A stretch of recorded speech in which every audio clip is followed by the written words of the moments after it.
Good day to you this day of your time. How are you all?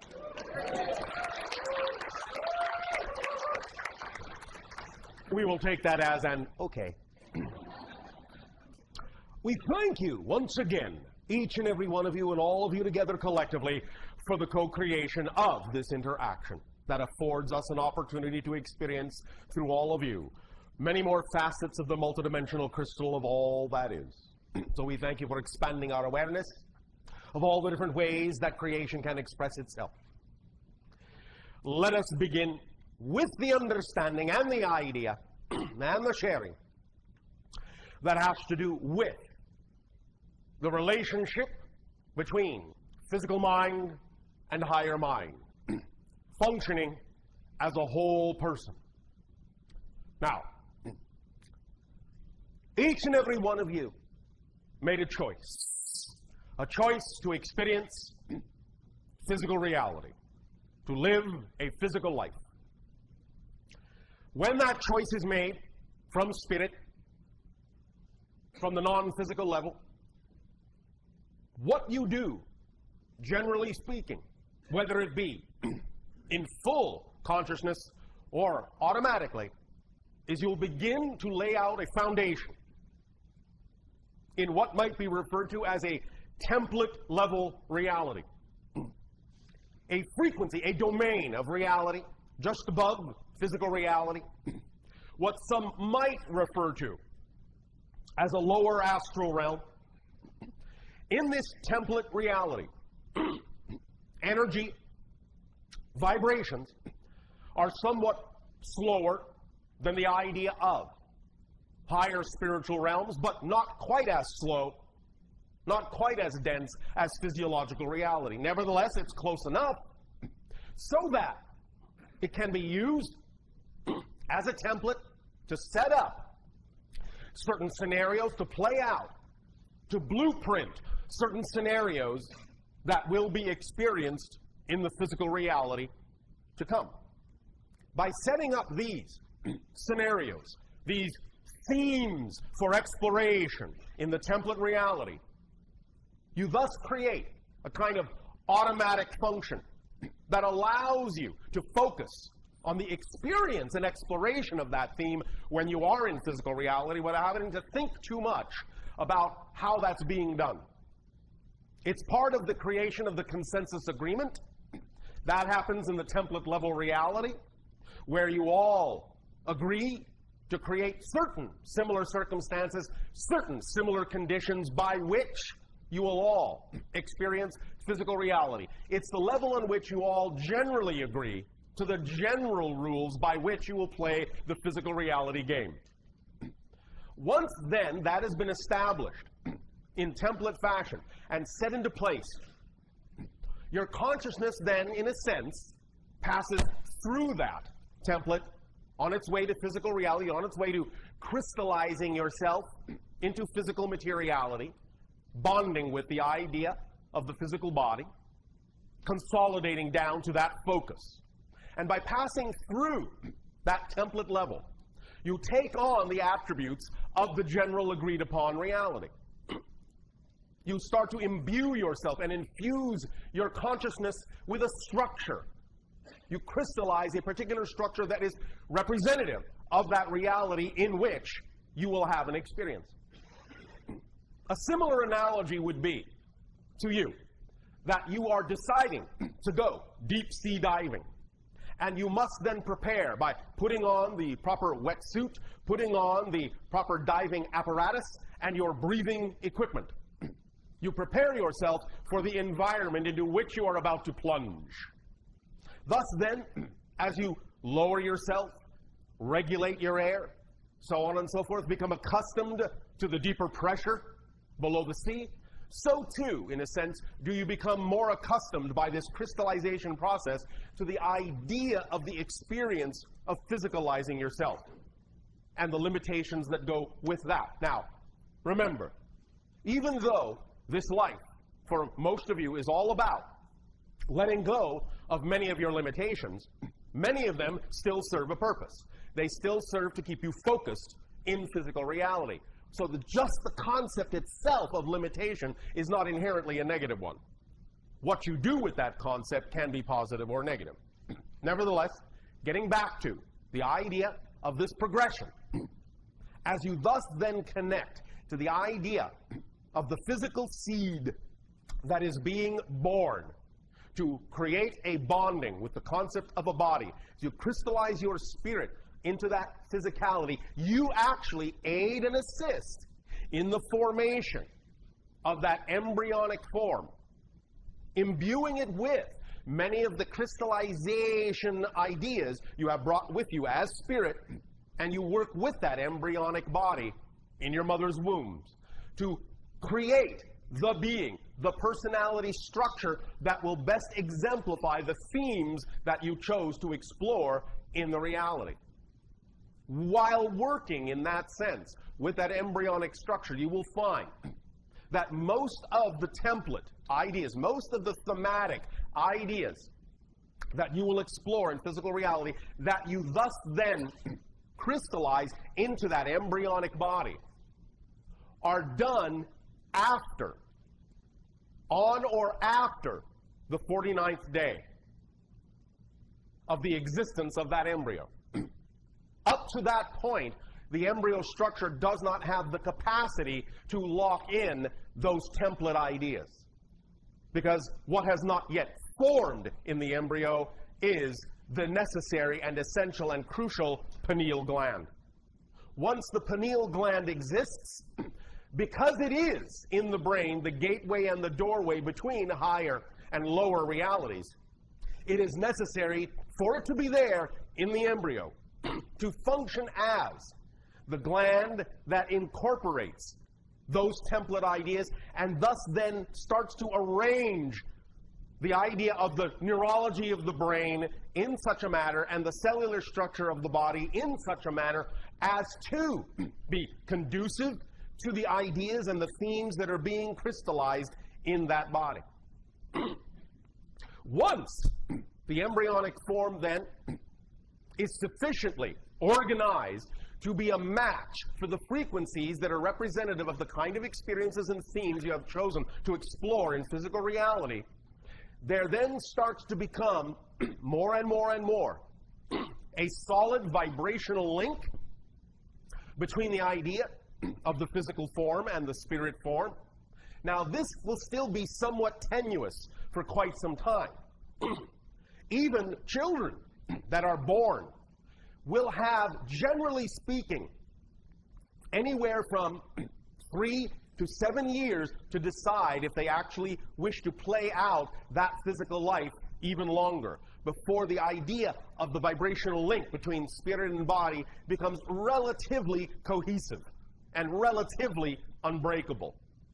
But especially up to the age of 3, you will find that many spirits may have only wanted to experience a little tiny bit of physical reality, just want to, in a sense, get their so-called spiritual feet wet, but don't necessarily want to have a full lifespan.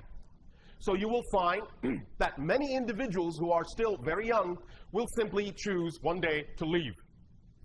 This is not the only reason, but it is one of the major reasons for what many individuals on your planet call unexpected crib death.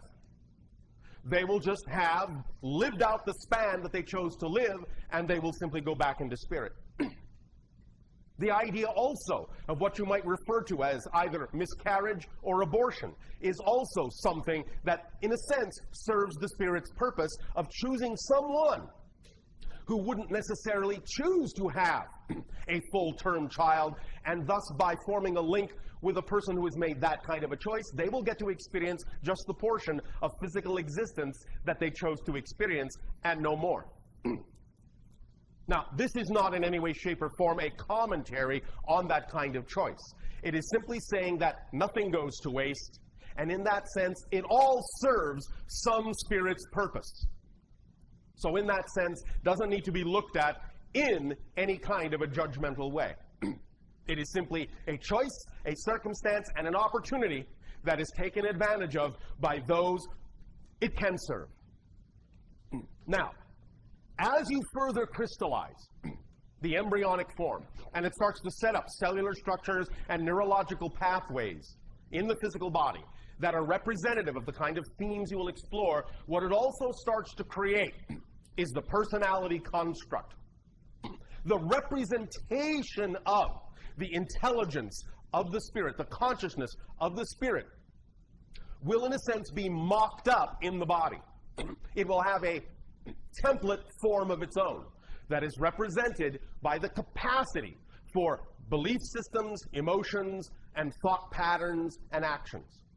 This prismatic template in the brain is set up to receive certain kinds of information that are conducive to the expression of that spirit's choice of thematic experiences.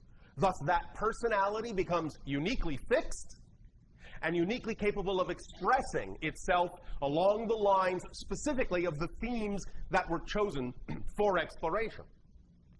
This is not to say that the personality cannot be malleable, for it is, but the idea is that it is specifically designed to absorb information that is along the lines of the chosen themes. Now, of course, when a child on your planet is born to its parents, it will, because it is still absorbing, still laying the foundations of that template, still crystallizing for a while, it will absorb all of the telepathic input of the parents, of the society, and as it locks into that, it will pick up on belief systems from the parents, from society, and begin to incorporate those into its matrix as well.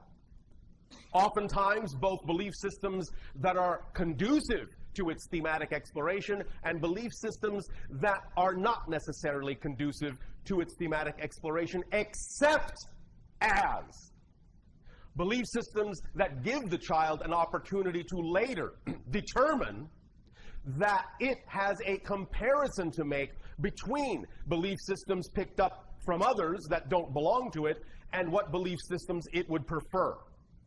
Again, all the absorption serves a purpose, but some of the belief systems may not necessarily ultimately be conducive to what that personality's choices are, but it is still part of the theme of exploration to have picked up those belief systems from your parents and from your society in order to later decide more clearly, based on your comparison of self to those belief systems, who you are and who you are not, because that's a part of the experience generally that you explore in physical reality to define yourselves and to go from the idea of limitation to less limitation, to go from the idea of forgetting to remembering, to go from the idea of pulling yourself together as a holistic being, having gone through the idea of separation and segregation within your consciousness. So it all serves a purpose. Even though you will divest yourself of certain belief systems as you grow, they still served a purpose of being there because they gave you something to compare the ideal self against and gave you a measure of where you're going. So in that context, all of your parents have served you, even though they may not have known how they were doing it or what they were doing, even though they might have been, if within their own integrity, more capable of expressing the idea of love to you in a more positive way. Nevertheless, because they may have had their own fears, their own doubts, their own issues of exploration that may never have been resolved for them, they still handed down to you those things that still give you the opportunity to decide more concretely who you are, even if only by recognizing through what they have given you who you are not. So it still serves all of you in that way if you are willing to use it that way. Now, this brings us to the idea of the personality structure, the physical mind, and its relationship to higher self. Let us now rewind this, go back a little bit to where you first were forming from spirit that template reality. Aside from the mechanism we have now described of forming the physical side of the personality, the physical side of the person you will be in physical reality experience, at the same time, when you lay out that template, you also, from spirit, create a duality you create not only the physical side, the physical mind, but you create the template called the higher mind that goes specifically with that person. So every person is a person in totality when they express the idea of physical mind and higher mind. That is what makes you a whole person capable of exploring the idea of physical reality. Above that level, what you might call soul or spirit, it isn't broken out in that way. It is mostly the experience of what you would simply call higher mind, but it is not the same exact experience of higher mind, not the higher mind template that is formed to go hand in hand with the physical persona. But the higher mind template that is formed by the spirit acts as the liaison between the physical mind and the higher levels of your own soul. And so it remains to a great degree in the template level reality. Again, it is, by analogy, the individual still standing on the boat helping the diver who has gone down below, making sure that they are given every support that they need, making sure they are still in communication, and helping to guide them from the surface in any way that they can by taking readings of what's going on around them and helping them in their exploration down below. So higher mind stays on the boat, physical mind goes deep sea diving. Now, once this relationship is established, then the idea is to get these two to work in concert, to get the physical mind and the higher mind to work in concert. Now, because your view deep, deep, deep under the ocean is limited, as it is when you go as a spirit deep, deep, deep into physical reality, the idea is to rely on the higher mind, the person on the boat, to be able to guide you to the horizon because they can see farther than you can. The deeper you go in the ocean, the darker it gets, the murkier it gets, the less visibility you have. The deeper you go into physical reality, the more limited your point of view can be. But you can always rely on the fact that the higher mind, still up there on the surface on the boat, can see clearly to the horizon and can, with the proper communication, guide the diver in the proper direction. So the idea then is to recognize that because you will experience a kind of disconnection from the surface, disconnection from the higher realm, it is important to rely on the communications of the higher mind for guidance. However, the paradox is that very often, not so much that it has to be this way anymore in your reality, but especially in your history, diving deeply into physical reality has created the kind of disconnection and the kind of forgetfulness and the kind of limitation that allows you to not even remember you have had a higher mind. And therefore, you have created within yourselves, nevertheless, as part of your template, an urging within the physical persona to seek the higher mind. Because the higher mind knows, and the spirit knew when it formed the template, that it was highly likely the physical persona might get lost in the darkness.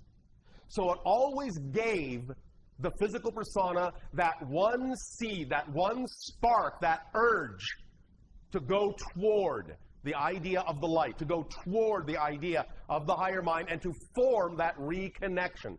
This is expressed as the creative desire, the desire for love. That is what that is. The feeling of desiring love, the feeling of love, the desire to express oneself fully, creatively, in that sense, is different ways of expressing, of experiencing the seed that is created in the template that urges you back in that direction, urges you to reconnect with the higher self. Now, again, because of the degree of disconnection experience and the degree of forgetfulness that exists in the idea of physical reality, we understand that even that can sometimes be distorted, be clouded, be filtered. Nevertheless, the urge is there. It is always driving you to look for that which allows you to feel complete. And in many ways, when many of you are looking for things to allow you to feel complete, that's actually what you're looking for. You're looking for your connection to the higher mind, to reconnect, to form that relationship with the higher mind. We understand that many of you may, because of the forgetfulness, because of the filtration, because of the disconnection, because of the distortion, you may interpret the idea of that which you need for completion in a variety of different ways. Some individuals will feel that desire for completion by expressing it through the need for another person or the need for sustaining oneself with food or many other things. This idea, however, is all predicated on the notion that what you're actually looking for is that reconnection to the higher self. This is not to say it cannot be expressed in a number of ways, or that those things cannot to some degree represent part of the path of reclaiming that connection. But very often, because of the forgetfulness, the physical mind and the ego structure may assume that the thing that in some sense is on one level representative of that reconnection is the reconnection itself, and it is all that is needed for the reconnection, and it often stops you short of making the reconnection, because then you become fixated on the symbol of the reconnection rather than the reconnection itself. Now, the idea of the ego structure is basically this. It is simply for the purpose, its really only job is simply for the purpose of keeping you focused as a physical personality in your physical reality experience. That's its job. It's just to focus you in physical reality.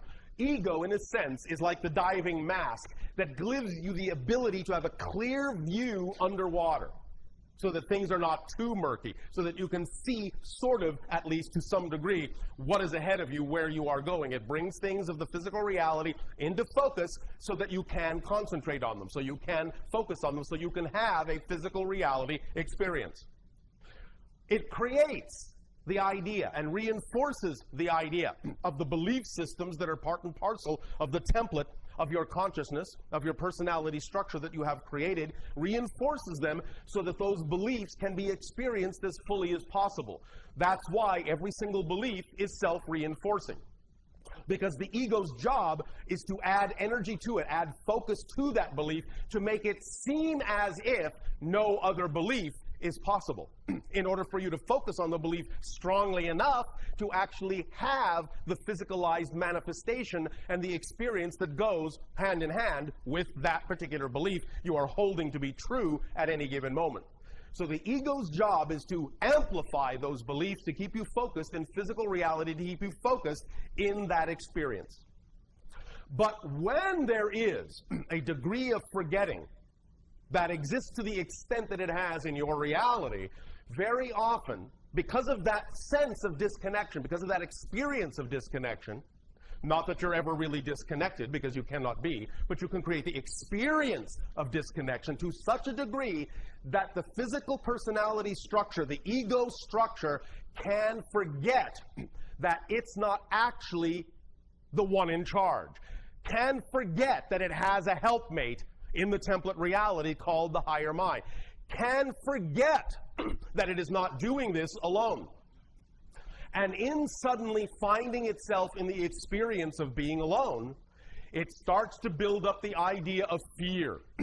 It starts to reinforce belief systems in a way that perpetuates its existence beyond the necessary level that it is actually required to generate for its continued existence. It starts to think that if it is all there is, then it's in charge of everything. The burden and the weight of the world is on its shoulders. The responsibility for everything that happens in your physical reality is up to the ego structure, and it starts to take on that job when it is not built for that job. It starts to burden itself, stress itself. And in that way, it starts to break down. It starts to do wildly incongruous, wildly irrational things to strengthen itself, and strengthen itself under the feeling that it is crumbling under the weight. And by constantly reinforcing and strengthening itself in a way it was not designed to do, it can become extremely dense, extremely crystallized, and very difficult then to allow to expand back out into its more relaxed state, its more relaxed focus. And when it gets that concentrated, the amount of energy the ego puts into belief systems that are generally fear-based are going to be almost overwhelming. Because it is taking on this burden from a perspective of fear, most of its energy, most of its reinforcement is going to be fear-based. It's going to choose those things that are based on survival mode. It's going to reinforce itself with the idea that it must survive at all costs at this concentrated level. Otherwise, your life will end. It will be annihilated. The personality will dissolve. So the ego structure does everything it can to take on this tremendous burden. Let's all give the poor little ego a break before the ego breaks down.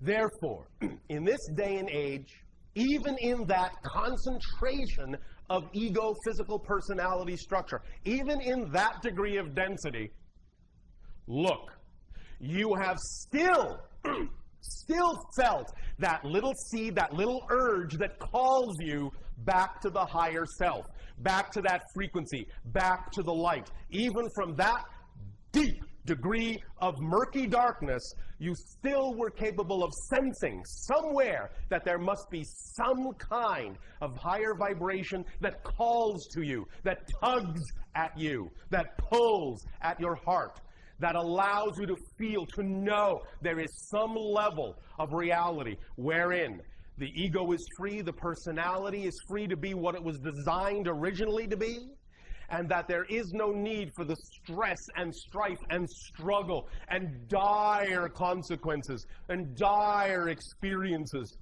that the ego has for thousands of years on your planet sought to perpetuate in generation after generation after generation, constantly be reinforced and reinforced from generation to generation to generation. Now is the timing that you have finally gotten to the point where the light is bright enough, where enough of you are seeking that light within yourselves, that you are adding that to the collective reality and giving each other better opportunities with your collective momentum to know that there is a level of reality, a level of yourselves, a level of your whole being that is more than capable of reconnecting with you, that you deserve to reconnect with and deserve to lighten your load, lighten up on yourselves, take the load off, drop the baggage, and get on your way through life in an easy and effortless, creative manner. And this is the time and the age on your planet where you're now realizing that, so congratulations. Now, we will share something with you to further strengthen the idea of the many different ways that you are starting to attract yourselves back to your own higher minds. So we will now share a little secret with all of you that we have shared with a few, and it is this. In these conversations that you are having with us, whether they be in this group structure or in one-to-one scenarios, doesn't matter. When you are speaking with us, you are actually speaking with your own higher mind. You are not speaking directly with us at all, ever. What we have done to aid and assist you by your invitation is we have wrapped the flavor of our personality like a shell around the core of your own higher self, and in every conversation we have with you, what we are doing thus then is giving you an excuse to talk to your own higher mind by tricking you into thinking you're talking to something else. Because that something else was one step removed from your own higher mind. In that context, wasn't as scary to the ego as thinking that you are actually addressing your own higher mind and all that that implies in terms of what you now have to take responsibility for. Therefore, the idea is that if you could find some vibration, some representation of a being that at least would represent that level, but was still one step removed, then it wouldn't be quite as scary, and you could deal with it at your own pace in a comfortable way.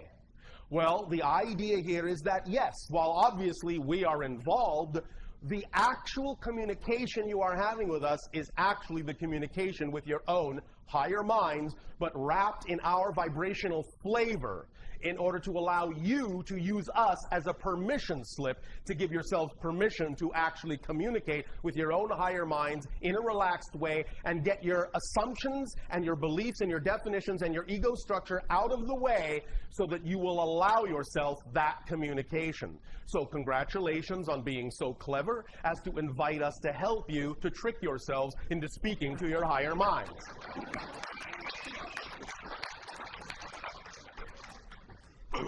Now, with this realization, then you can begin more and more every day in every way to relax the idea that there is fear attached to speaking and reconnecting to your own higher mind. The ego can now be taught that it will not die, it will not be annihilated just because you are going to make a conscious reconnection to your higher mind. It will be given the opportunity to just do its job in a relaxed, creative, and loving way. It will be given its proper place in the idea of that whole person's structure. It will be allowed to simply perform as it was designed to perform. It will not be overburdened with tasks and jobs that do not belong to it, and not only do not belong to it, but for which it is not designed, not capable of actually carrying out. As we have said previously in other transmissions, physical personality is not designed, is not capable, literally not designed to know how something is going to happen. It's not designed to read the giant template where the higher mind resides. It is only designed to know how something is happening or has happened in physical reality. So the idea is that when the ego forgot that it was connected to the higher mind, it thought it needed to take on the duty, the job description of the higher mind of trying to figure out how everything is going to happen. Well, this is my dream, this is my desire, now how am I going to make that happen? I don't know, but I'm going to try, I'm going to struggle, I'm going to pull a little bit of this, I'm going to grab at straws, I'm going to reach out, flail around so I can figure out how to make this work, how to force it to work, how to push everything together in the way that I want it to be. When in fact, it's simply the idea of allowing the higher mind to bring it to you in the way the higher mind knows is best for the whole person that you have chosen to be and best for the themes that you have chosen to explore. Only the higher mind knows how it is best for that to happen, because only the higher mind can see all the way to the horizon, can see the full path ahead, knows where all the twists and turns are, and thus knows what is actually the quickest route to the manifestation of your dreams. But when the physical ego thinks that it knows the best route, it will constantly be slamming into walls, bouncing off of rocks, banging its head into walls, and all sorts of things, because it believes that it knows, and it is the only thing that knows, and it will insist on going certain ways that it has been taught to believe is the quickest path to its dreams and desires, but which very often is actually the longest route. So instead of going around these things, around the things that it defines as obstacles, it will stand in front of them and constantly bash itself against these obstacles instead of listening to the higher mind that tells it that even though it may seem to take a little longer to go around, it's actually the quickest route, because by going around you will go that much more quickly than the time it will take for you to stand there and smash your head against the wall, until you finally figure out you're not going to go through it. So the idea, again, is to recognize that physical mind does not have the capacity to know how something's going to happen. Let that be the job of the higher mind. Just allow the physical mind to enjoy what it is brought, to see how it happened, to marvel at the synchronicity of how the higher mind was capable of organizing events so that it would serve the idea of the theme you chose to explore in the most loving, creative, beneficial, joyful way possible, most playful way possible. You must learn that the physical mind and the higher mind need to work together in order to be the whole person. Because if, in that sense, you are only using your physical personality, your physical mind, in an attempt to figure out how everything is supposed to work, you are literally walking through life half-witted. You're only using half of your full mind. So the idea is to understand that you really don't have a whole mind until you form a reconnection and a relationship and a communication style with the higher mind that allows you free-flowing trust, free-flowing communication in that relationship of functioning like a whole being. Now, imagination has been given as part of the personality structure to allow it to understand that it always has access to the higher mind. Imagination is the conduit, the pipeline to the higher mind and from the higher mind. But again, when the ego structure becomes so crystallized, so densified that it thinks it's the one in charge and has to figure every single little thing out, it will not trust the imagination. It will shut the door to the imagination because it seems unreal, superfluous, having nothing to do with what the ego has determined are the necessary things it must do to get where the person wants to go. So it will close and constrict that pipeline, and it will not trust the imagination because it seems like the imagination is irrelevant, has nothing at all to do with what the ego has determined are the necessary steps. But what it has done by doing that is it has constricted the flow of communication coming from the higher mind that is actually the kind of information the physical personality needs in order to actually relax itself and move on through life in an effortless way. The idea, again, is to understand that once you form a relationship with the higher mind, once you form a balanced relationship with it, imagination is the conduit through which inspiration will come, and in which you will allow the physical personality to know that it is in constant communication with the person up on the boat, and that it will never be guided into a crevasse, it will never be guided into the mouth of a shark. It will always be guided straight toward the horizon that represents the dream and the theme that the personality chose to explore, and all the transitions can happen quite magically when those lines of communication are open. Again, we remind you of this. Very often, the ego might be willing to use the imagination a little bit, but again, it often subverts the use of the imagination for its own purposes, to reinforce its own ideas of what it thinks is the best way to allow something to manifest. The physical personality may be willing from time to time to create a vision, an ideal vision of the dream.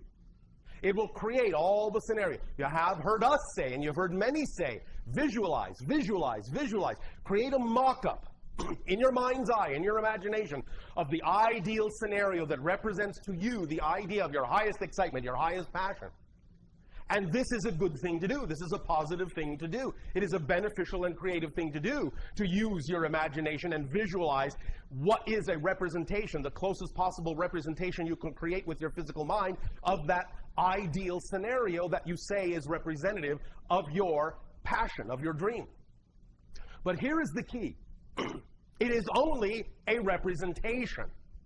Now, this is not to say that what you imagine at that moment cannot come to pass exactly as you have imagined it. Oftentimes, it happens exactly that way, and that is all well and good. But the only reason it may have happened that way is you actually allowed a momentary opening and actually recognized what the higher mind was telling you was the representation of the best way for you. Nevertheless, here is where many individuals on your planet fall into the trap Again, because of the ego structure's predilection for thinking, it has to figure everything out and know how everything is going to happen. When the ego structure may make a vision that is representative of the ideal reality, what the ego tends to think, because it thinks of itself as the highest possible authority for your person, it tends to think that that vision it has created by using imagination in that way to paint that picture in your mind, it thinks that that's the highest possible way in which that reality could manifest. But from the higher mind's point of view, that picture that to the ego seems like the highest possible manifestational form is actually the lowest possible manifestational form. What to the physical ego is the ceiling, to the higher mind is the floor. It can go much higher than that, and in fact, it can actually go so high, so far, it can actually be beyond physical mind's capability of imagining how it could occur. That's why you do not need to insist, the physical mind and the ego does not need to insist that the picture it conjures up as a representation of the ideal scenario must be the exact way that it must manifest, otherwise something has failed, something has gone wrong. It is just used as a template to pass on to the higher mind the basic idea that represents, pay attention, the proper vibrational state of being that the physical being needs to experience in life in order to perpetuate its joy. The higher mind will take that template, take that representation, because after all, it exists in a template reality. It understands template language very well. That's its native tongue. Template symbols are its native tongue. It understands symbols very well. It will take that symbol and recognize that that symbol simply represents the proper state of being, the proper energy that needs to be created. And so the higher mind will then take that symbol and it will reach out to all the things it understands are available, all of the how can this happen sort of thing, and it will match those things to the proper template frequency and then bring that into the reality, the opportunities for the physical mind to act upon. But when the physical mind hesitates to act on the synchronicities that are brought to it because the ego says, I don't recognize that as the template I set up, and doesn't trust that the higher mind could have actually brought it the opportunity it wants in a different form other than what the ego determined it should be, it will refuse to act on those things. It will refuse to recognize those as opportunities. Those opportunities coming from the higher mind will even be invisible to the physical mind. It just simply won't even know they are even there to be acted upon.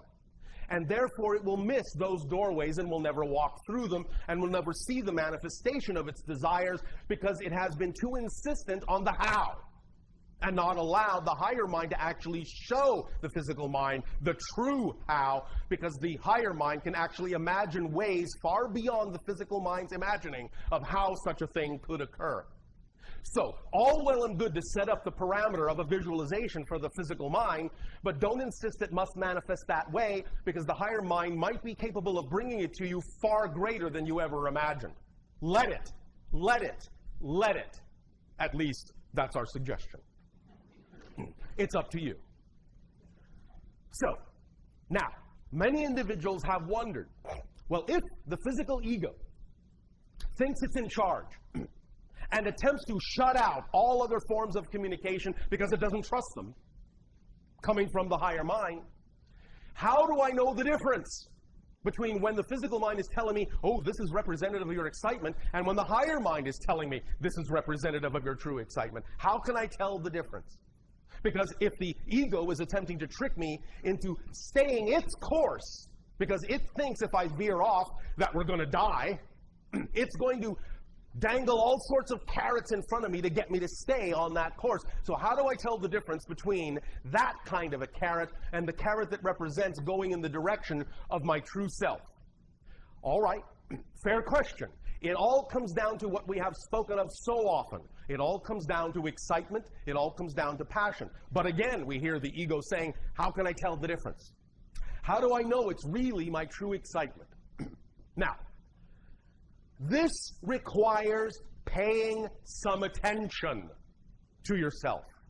really paying attention to the true feelings. It does require at least a modicum of willingness, a modicum of willingness to tell the ego to shut the hell up. At least just for a moment, so that I can hear my true self. At least take a breath. At least take a pause. At least stop and wonder whether or not you are actually being shown something that is representative of a fear or something that is representative of a joy. Because we understand that when you're in that confused state, anxiety can actually seem like excitement. And excitement can actually seem like anxiety. But this is why it's so critical to take that pause, to allow yourself to at least be in charge enough, be willing enough to tell the ego to be quiet for a moment so that you can get in touch with your inner being and tell the difference in the quality of the vibration of the emotion you are feeling at that moment with respect to the idea you are exploring. If you are quiet for that moment and willing to be open to be shown what it actually is, you will be able to tell the difference. You'll be able to develop the discernment of the difference between the vibration of fear and doubt and the vibration of joy and certainty. You will be able to tell the difference because that ability to tell the difference is built into you. It's built into your consciousness. And at that level, you all know the difference. But if the ego is making too much noise, if it's not allowing you to stop and think, it does that specifically to prevent you from being able to tell the difference, because it's afraid that if you tell the difference, it won't be in charge anymore, and to the ego that means death, because it doesn't believe the higher self really exists. So, it's all about finding that space of balance and peace within yourself that will allow you, even if only just for a moment, to allow the ego to be quiet enough so that you can use the natural mechanism of balance within your being that will tell you what the flavor of the emotion you're feeling is, and thus, by identifying the flavor of the emotion, that will then put you in touch with what kind of belief and definition you would have to have in order to be generating that emotion.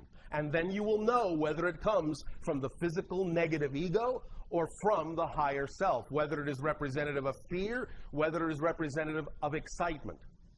But you need that moment of quietude. You need that moment of solitude. You need that moment of peace. You have to be willing to step back. You have to be willing to let it be all right to not know what's going on at the moment. You have to be willing to say, I don't know what's happening here, instead of just assuming it's this or that or the other thing. So anytime you find yourself in doubt about what you're experiencing, take that moment and say, I don't know what's happening, and that's okay. And in that moment where you have actually admitted that you don't know what's going on, you can find the balance, the quiet, the peace, the stillness that will actually then start to allow you to be more sensitive to the quality of the vibration of what's going on and give you more capability of having more insight as to what you are experiencing and what you are dealing with in terms of the physical mind or the higher mind. So, that's the first step in forming the relationship, in reconnecting, in remembering who you are as a whole person. That's the first step, is just taking a moment of quiet, of pause, of stepping back into a neutral place and letting it be all right to not know what the answer is. As soon as you allow yourself to be all right in that balance point, you can allow the natural senses you were created with to begin to fill that stillness, to fill that little void of quietness, and they will begin to be heard. But you have to be quiet to hear them at first, because they have been suppressed for so long in your society that at first it will only seem like a whisper, but you'll recognize it. In the quiet, if you truly allow the quiet to happen, there will be no other sound, and thus you'll be able to recognize the quality of those little whispered voices for what they are. And as soon as you really start paying attention to what they are, you can start to guide yourself with them in the direction of your preference. And as you do that, bit by bit, and this may take some practice, it's all right, bit by bit, you will start to gain more discernment as to exactly what vibration is representative of what, and you will start to pacify the ego into understanding that it's not going to die, it's not going to be annihilated, that in fact this is what it really wants, because it is tired of laboring under such stressful circumstances, it is tired of bearing the weight, and you're going to take the load off and you're going to bring it along. It's not going to go anywhere. It is your friend. You love it. It is serving you. It is designed for a purpose of focusing you in the physical reality experience you wanted to have, in the theme you wanted to explore, and you cannot live without it. Literally, you cannot live without it.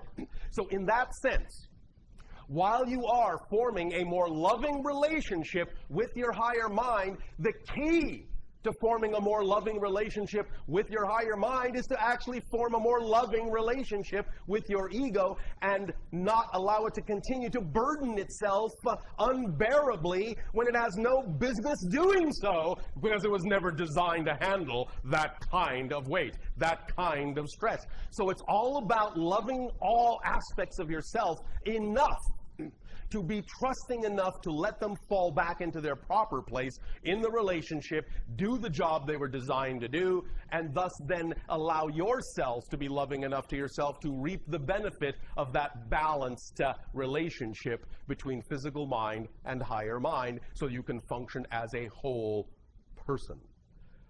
Does this make sense? Yes. All right.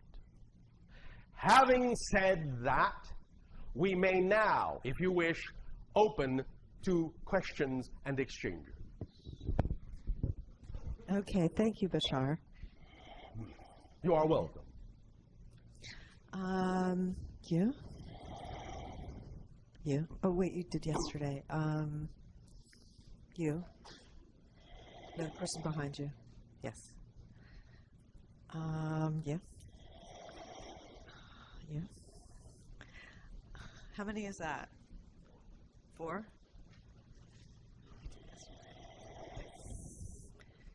You weren't here yesterday? Okay. So is that 6? Okay, I've got one more person. Yeah. Okay, so just come have a seat over here. And we have a question from our listeners at News for the Soul. All right. I you thought may get the ball rolling. Okay. I guess this question dovetails exactly with what you're talking about, which is, I was thinking of a... One moment. Remember we just spoke about quietness? Thank you. I was thinking about following your excitement and how the ego can be helpful or obstructive in allowing you to follow your excitement. So let's say a person wants to try a new endeavor, which might involve quitting their job and following their passion that way, but they have a lot of anxiety about the financial consequences of that. Yes.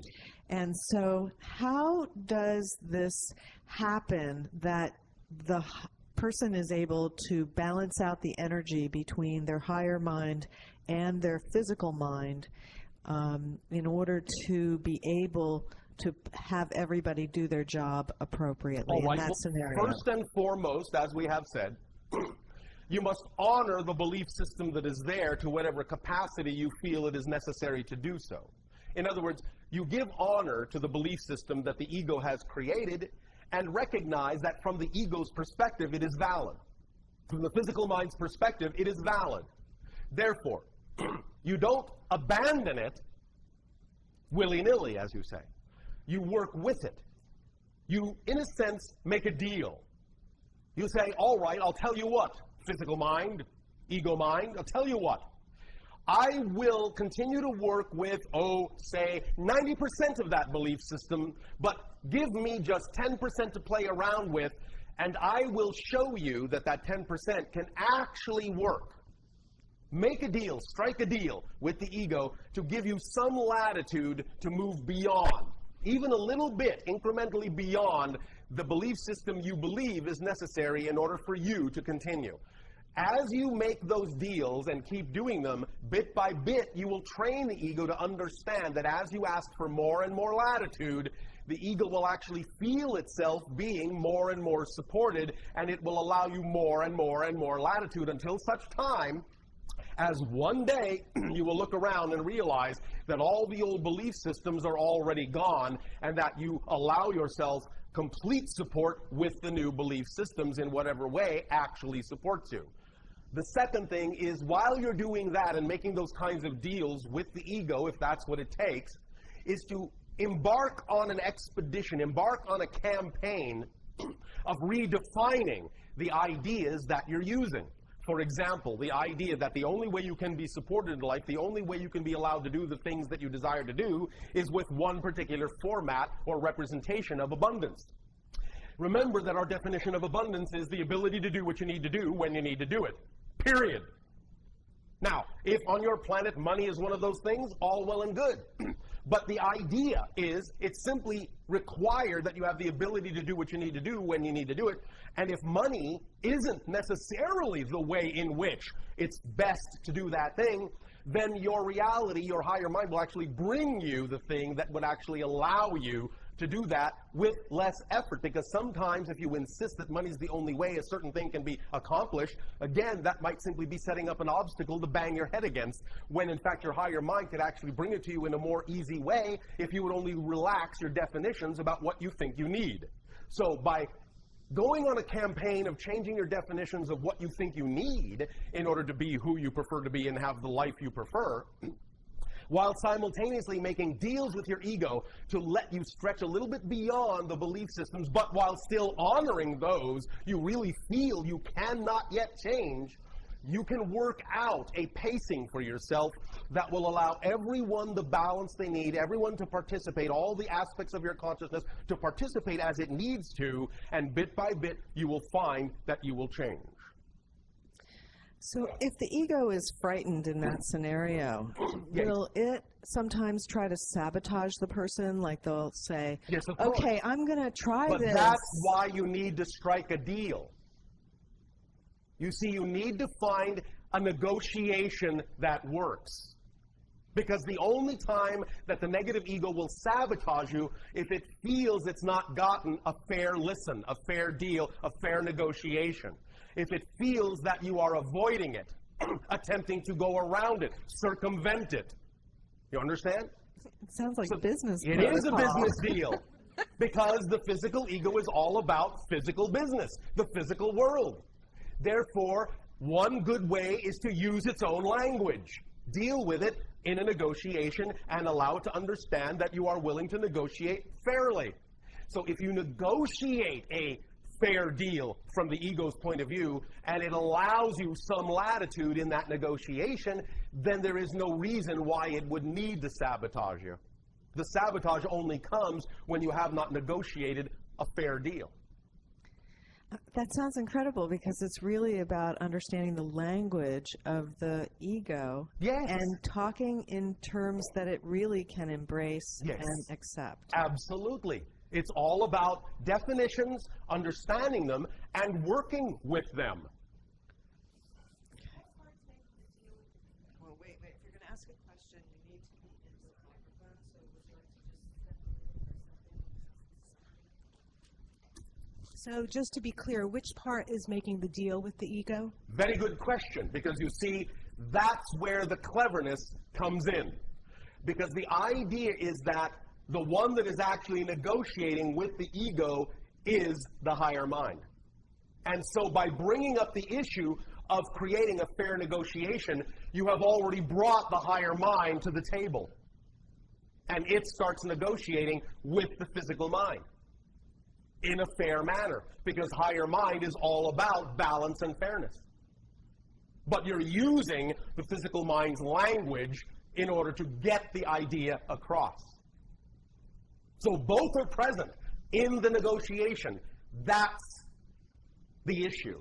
Both are present at the table.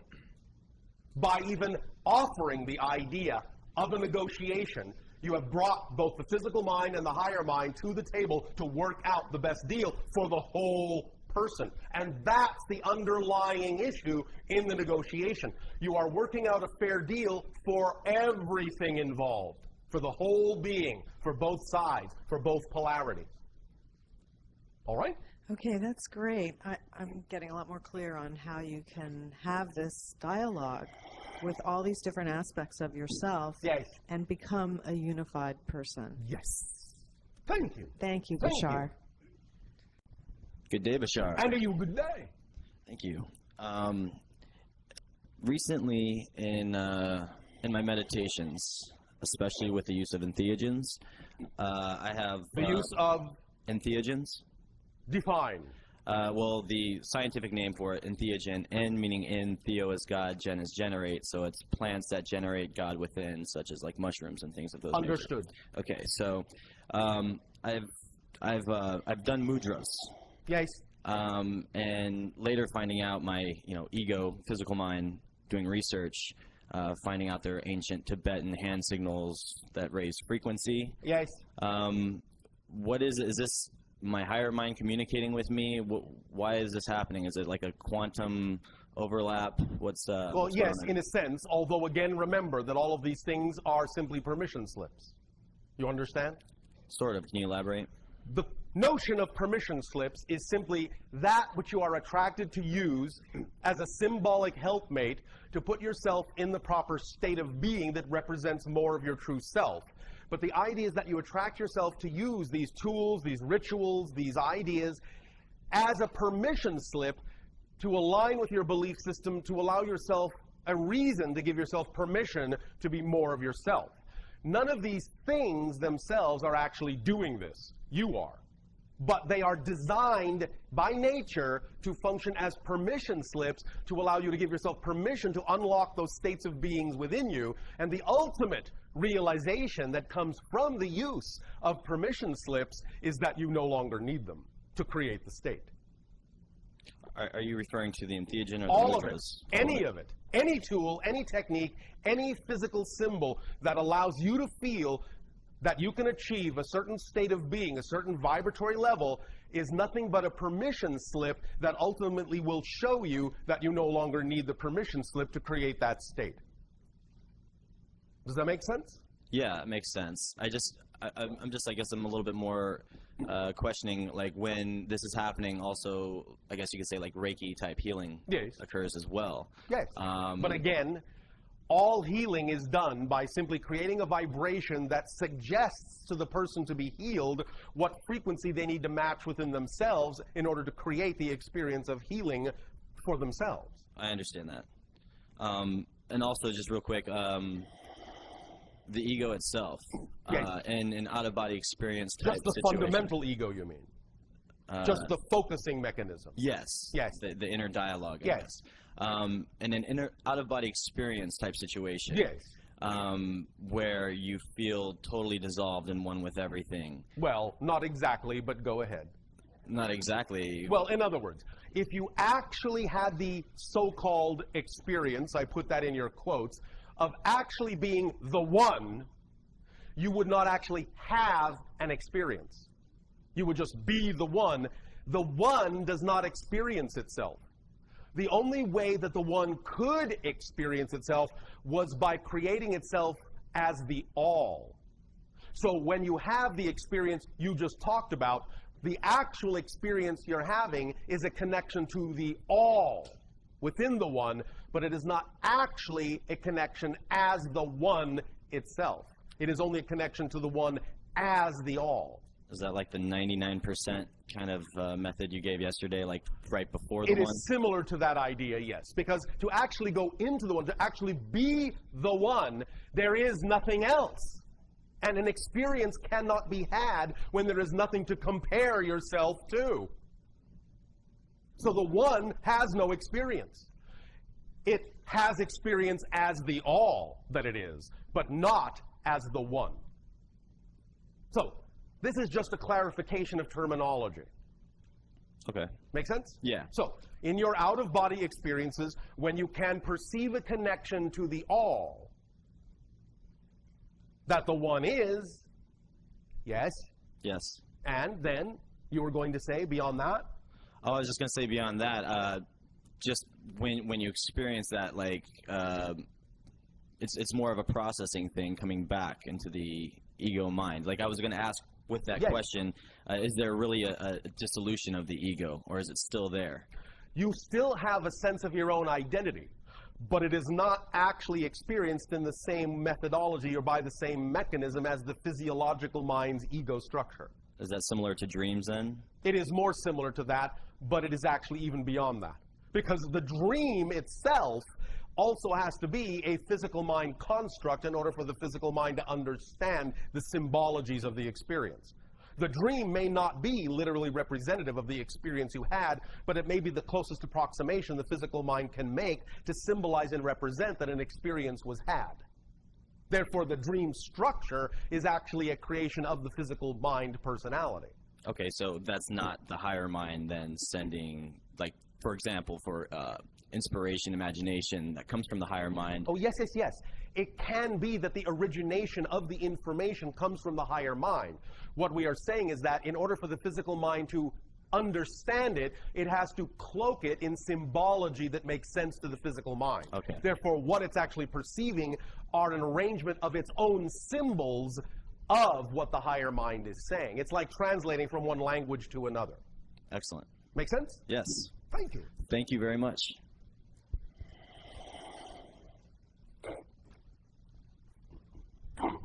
Good day, Bashar. And to you, good day. Thank you very much for tricking me into talking to my higher mind, You are very welcome. because that's what I've been wanting. Yes. So I do spend time every day being quiet in meditation, All right. trying to get my ego mind to shut up. Oh, all right. Okay, that only works so well. Well, this is where the negotiation comes in. Okay, so speak a little bit more about that. Well, So- again, the idea is to know that when you propose a negotiation, that you are proposing something that is fair for everyone, including the ego structure, including the physical mind, including the higher mind. That something can be worked out that will work for all. Now, we understand that there may be a belief system within the physical personality structure that may not trust that, and you may have to work with that a little bit. But that is why we say if you honor, if in the negotiation you promise to honor the belief systems that are already there that come from the physical mind's fear-based belief, then by honoring it as much as is necessary, then you can prove over time that it is no longer necessary to hold those things to be as true. So you does have to start, in a sense, with giving the physical personality, in a sense, let's say, you have to give it the first win in the negotiation. You follow me? Okay. By honoring the belief systems it has created, by validating them and recognizing that from the physical mind's point of view, they are valid. It's only trying to protect you after all. It's protecting itself, but it's protecting you. Yes. Because it thinks itself is you. Yes. So the idea is that what it's doing, no matter how detrimental it may seem, no matter from what negative place it may seem to come, it's doing it out of love.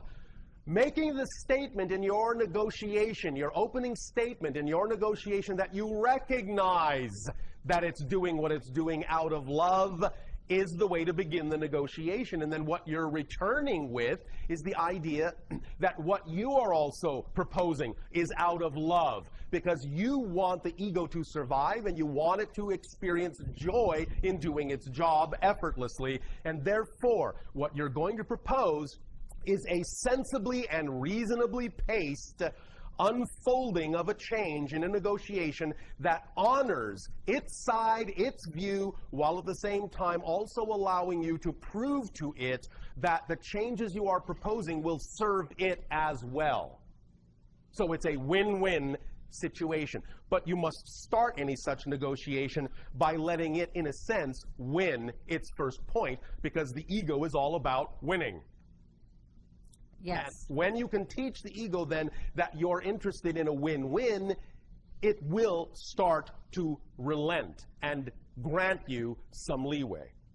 Then you can work with whatever it is it gives you, and even if you are given a seed, you can expand that and keep expanding that in your future negotiations as you prove, bit by bit, that the old beliefs are no longer necessary for the ego to continue to win. At a certain point, you will cross a threshold in those negotiations where the ego will actually be eager to grant you more and more and more leeway, because it will actually start to feel the burden lighten up on itself. It will actually start to feel more like its true self. It will actually start to stretch out and say, you know, this isn't half bad. Well, in fact, then maybe it is just half bad. But it is working its way to being all good. Does that make sense? Yes, it makes sense. Does that help? Yes, it helps, and I think it may answer the second part, but I'm going to ask it anyway. Oh, all right. So then when I get the ego to be quiet for a while, then I spend the second part asking questions of my higher mind and then waiting for an answer and writing it down. You can. Again, remember, it is important during this point to actually use this quiet time to begin a dialogue with your higher mind in whatever way will allow the ego to feel that you're not tricking it. Give me an example. Do it. Well, do again, the dialogue. you have to express the idea that you're going to... Are you familiar with the idea? Again, this comes back to the idea of what you call business language. Are you familiar with the idea of full disclosure? Yes. Well, that's what you're doing with the ego. Okay. You're saying, all right, the first win goes to you. And now, if you will allow me, I'm going to talk a little bit with the higher mind. Is that all right? Of course, the ego will think that you are something else talking to the higher mind, when in fact the higher mind is actually saying that. Okay. You understand? Yes. All right, because at first the ego won't recognize you as the higher mind. But when you get the ego to be quiet, you actually start talking to it as the higher mind. But for a while, you may have to pretend that you're not. You may have to pretend to seem to be a neutral party. Maybe you can even pretend you're the negotiator in between the physical mind and the higher mind. The point here is to use your imagination to make that negotiation work in whatever way it seems to work best. But what is important is full disclosure, so the ego doesn't feel it's being tricked. And when the ego doesn't feel it's being tricked, the ego will have no reason to trick and sabotage you. So full disclosure is important. All the lessons of what you call win-win business negotiation are applicable to negotiating with the ego structure. I love that. Thank you. Thank you. Thank you.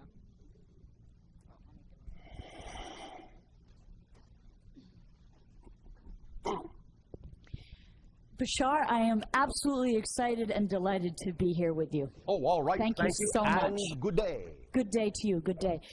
I have been asking my ego to allow me to exponentially move forward away from what I recognize as limiting belief systems. And how has it responded? Well, it's you know, it's going pretty well. I have All big right. dreams, but they feel surrounded by limitations. What happens is I get very close Yes. to the people and experiences that could, you know, that might be the ushering me in towards Yes. them. Yes. And then something recoils, and I end up sort of in a cross between dire circumstances and Yes. debt and this possibility of amazing Yes. things. That's because you have set up the negotiation to allow the ego to toy with you. Yeah. It's a mean ego that I've got. All I'm right. working well, on it. Again, the idea is to go back to the 0 point. Renegotiate the deal. Okay. Don't be so insistent on having a particular kind of expansion. Even the idea of an exponentially expansive, joyful life may not even be involved in the first negotiation. You may not want to enter that arena in the first negotiation. You may just want to start with just a little bit. But if survival issues are up, that does begin to play into it. But what we are saying is that if you propose a less aggressive agenda to the ego, it will not feel threatened and survival issues won't arise. Right. You see, you may have proposed too much for the ego to handle. You may have said, I want it all or nothing. I want to explode, expand at an exponential rate, and the ego's going, Okay. We'll see how far you get. Yeah, go ahead, go ahead. Oh, there she goes. Oh, yes, expanding, expanding, expanding. Yank. Yank you right back because you didn't deal with the actual underlying reasons why the ego would feel the need to do that. So essentially, it's still an issue of not being gentle enough with the ego to let it feel it's included in the bargain. Not being gentle enough, and then therefore not being, shall we say, precise enough in your investigation of what the underlying beliefs and definitions were that are creating the ego to be in the state that it's in. Not understanding the ego clearly enough and why it is holding the position in the negotiation that it is. When you understand the ego's motivations, then you can deal with them in the negotiation. You cannot just bargain and run and not understand where the other side is coming from. Otherwise, they'll pull the plug. I hear you, but I'm trying as hard as I can. So No, don't perhaps- try so hard. Why Okay. are you trying so hard? Are you in a hurry to get where you want to go? What kind of energy do you think that puts into a negotiation? Oh, well, you don't really want to be here talking to me. You want to be off having fun in some other place and leave me behind. I don't believe you're sincere in this negotiation, the ego says. You're in too much of a hurry to get where you think you need to go. You're not cherishing my value. You're not staying in the moment, in the present, as if this was the most important thing in your life. I feel unloved and abandoned. Aw, And Okay. I'm going to get you back for that. good You're job. being Well mean done. to me, so I'm going to be just as mean to you.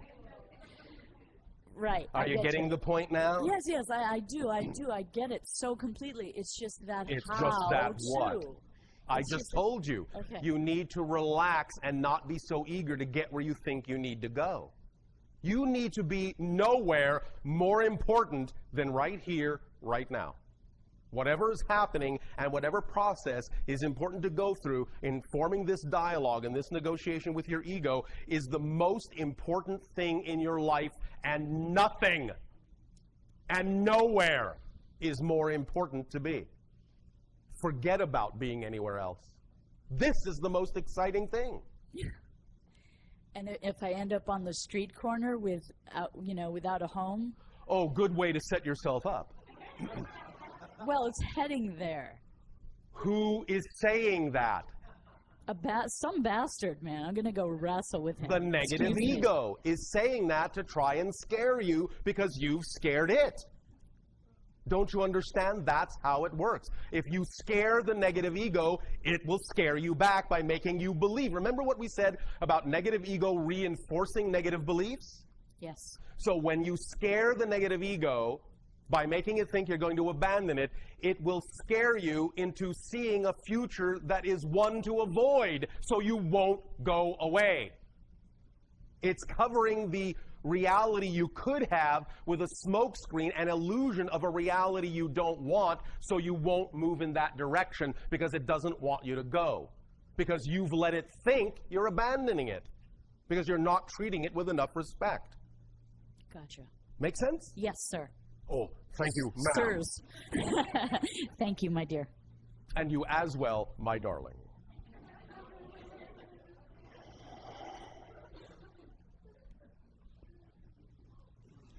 Good afternoon, Bashar. And to you, good day. Long time no speak from my point of view. I do believe it's been 17 years since we spoke. Thank you for Oh, a being mere few orbits around your sun. here.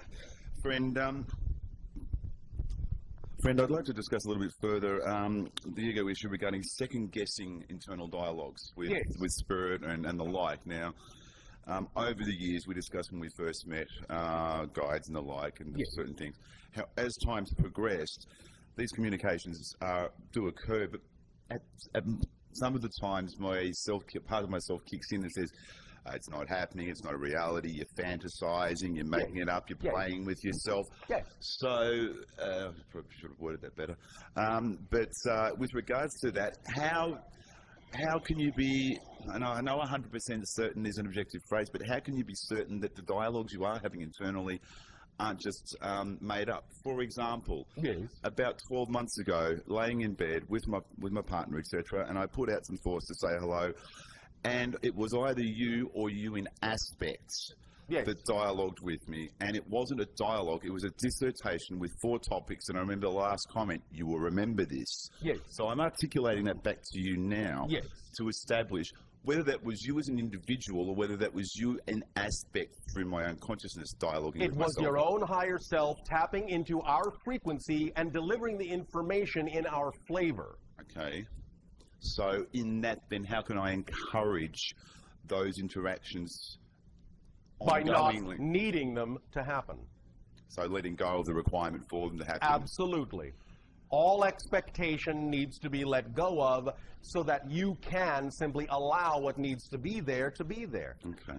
Paradoxically, by needing something to happen, you fill the space in which the thing can actually occur, and thus there's no room for it to occur. Okay. You fill that space with the need for it to happen. No longer having the need for it to happen empties the space, and what needs to happen will happen. So would that then be a corollary? I've been also putting out requests to the audience, as it were, to interact with you in a dream state. Yes. I'm still waiting for the circumstances for that to drop. Would that be sort of the similar thing as the either Actually, what you're waiting to do is remember that it's already happened. Okay, then I'd like to remember that it's occurred. Because, Then go ahead. well, I'm uncertain of how to access that memory in this now. Don't need to. That's sort of going in a circle for me, and I'm uncertain how to address that, because if you're saying the Why truth- is it so important for you to access that memory? That's another way of asking you why you need it so much. Okay, because the only other time that we've interacted on that level was a hoot, and I enjoyed A it. hoot. And I enjoyed it. Well, I could use other terms, but I'm... All right. But does that mean that other things in your life are not as much of a hoot? Well said, well said. Perhaps when you add more hooting to your own life, you will increase your vibration to the level on which more hooting will take place. Indeed, indeed. All right, I just wanted to cover off on those 2 issues regarding the internal dialogues and how to be able to be certain within yourself that... Well, again, the first step is not to care one way or another whether you have to be so certain.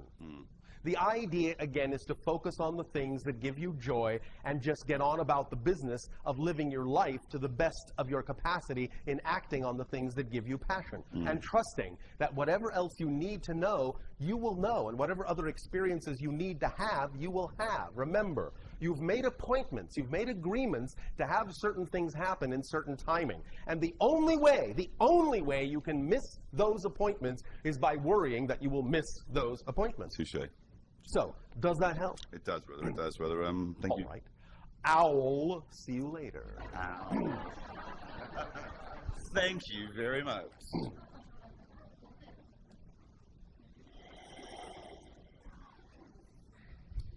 Good day, Bashar. And to you, good night. All the way from New York, just for Oh, one day. all the way. All right. I have About that far on your planet from my perspective. super excited to be here. Oh, all right. I have a question in regards to ever since I started learning about the teachings, and it became evident to me that we actually can learn so much just by being and paying attention to what's going on around us, because Yes. nature, our physical nature itself, is a tremendous teacher. Yes. And I think that's why you're bringing a lot of analogies in our physical lives, same analogy as a scuba diver, for example. Yes. And when you were talking about our ego and our higher self having a conversation, it Yes. came to me evident that we actually doing the same thing Yes. with our children Yes. on a daily basis. Yes. We're creating this bond and this trust that it all comes with love, and we just have to negotiate and create this kind of a trust relationship with our children. Yes. And once they do that, basically I'm looking at my children right now like my ego in that analogy, basically. Once my children start to trust me enough, we create a bond, and that's where... Well, understand that your children actually already trust you implicitly. The idea is that they trusted you enough to be fed whatever it is you telepathically fed them about what you believe to be true. So the idea is to allow yourself and your duty as a parent to be clear that the idea that you love them is already clear, but the ideas of how you express the concept of love may need to be brought into alignment. I'm not saying this is the case, I'm just talking generalities. The idea is that children are completely implicitly trusting of the parent, and they receive whatever they receive from the parent as if it were the perfect symbol or representation of the parent's love. Now, if the parent is sending negative ego belief systems down that avenue toward the child, then the child will start to interpret negative belief system ego structures as a symbol of love, and that will be the only symbol the child will know, and the only symbol the child will themselves be able to express in life until they get a handle on how to bring that back into alignment with symbols that are more positively representative of the underlying current of unconditional love that is always there. Does that make sense? It does. All right. Going further, there's a definition that we talk about a lot, and you were talking about children being older souls that are coming here as the teachers. Yes, especially now in this day and age, many of the children being born on your planet and that have been being born now for about the last 20 years or so are, in a sense, not only a new generation, they are actually a different species. And it is representative of souls that have a lot of experience in many of them, that are cross-connecting to many different experiences in many different parallel realities. And by the genetic alteration that is happening within them as they restructure their embryonic bodies, they are creating a genetic structure that will give rise to a personality structure that will not forget as much of who they are as beings, as whole beings, as spirits. My question was, I'm trying to define for myself, is there such a thing as old soul, if we are eternal beings? Well, it's always? a euphemism. Old in this context means they have a certain kind of experience they are bringing to the reality they are interacting with. It's not really a measure of time. It's a measure of the degree of certain kinds of experiences and knowledge they are bringing to share with any particular reality they might be interacting with. So they are more experienced in the sense in this particular reality than Yes. some other soul. They are more experienced in the kind of knowledge required by this particular reality in order to advance. That's what old soul means. It's not really a measure of time. In the same way that we know many humans sometimes misinterpret the phrase light year and think it's a measurement of time when in fact it's a measurement of distance. I see. You understand? I do. So, old in this sense is simply a euphemism. It doesn't mean old in terms of time. Okay. Does that help? That's, thank you very much. Thank you, Bashar. Bashar, we have a question from one of our listeners. All right. This one is, Bashar, do you have an ego?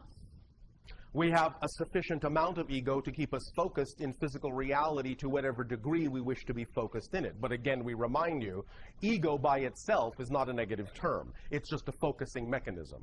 We do not, however, experience the idea of the negative ego. Do you experience the full range of emotions as humans do? We do not experience what you would call the emotions of fear. Sadness, We do not experience that. anger, We do not experience that. frustration, We do not experience that. Go on, what else you got? Elation. Absolutely. Do you give yourself a pat on the back when you do a good job?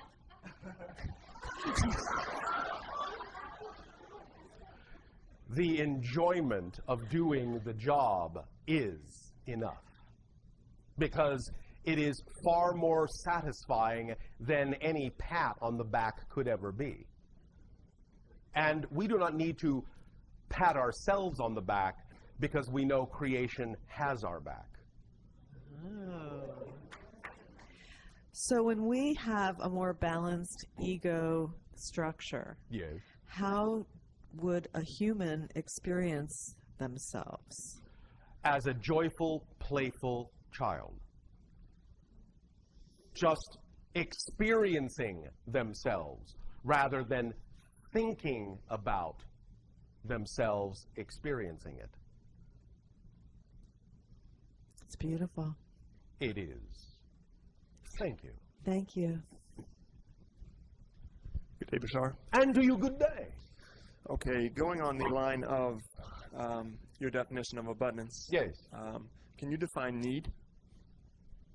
Again, we understand that sometimes certain terms in your language may have different meanings. And we can understand that it can be confusing at times, especially when some of these concepts are attempting to be translated into linear space-time reality terminology, which may not be accurately representative of some of the concepts that are being sent, but may be close enough.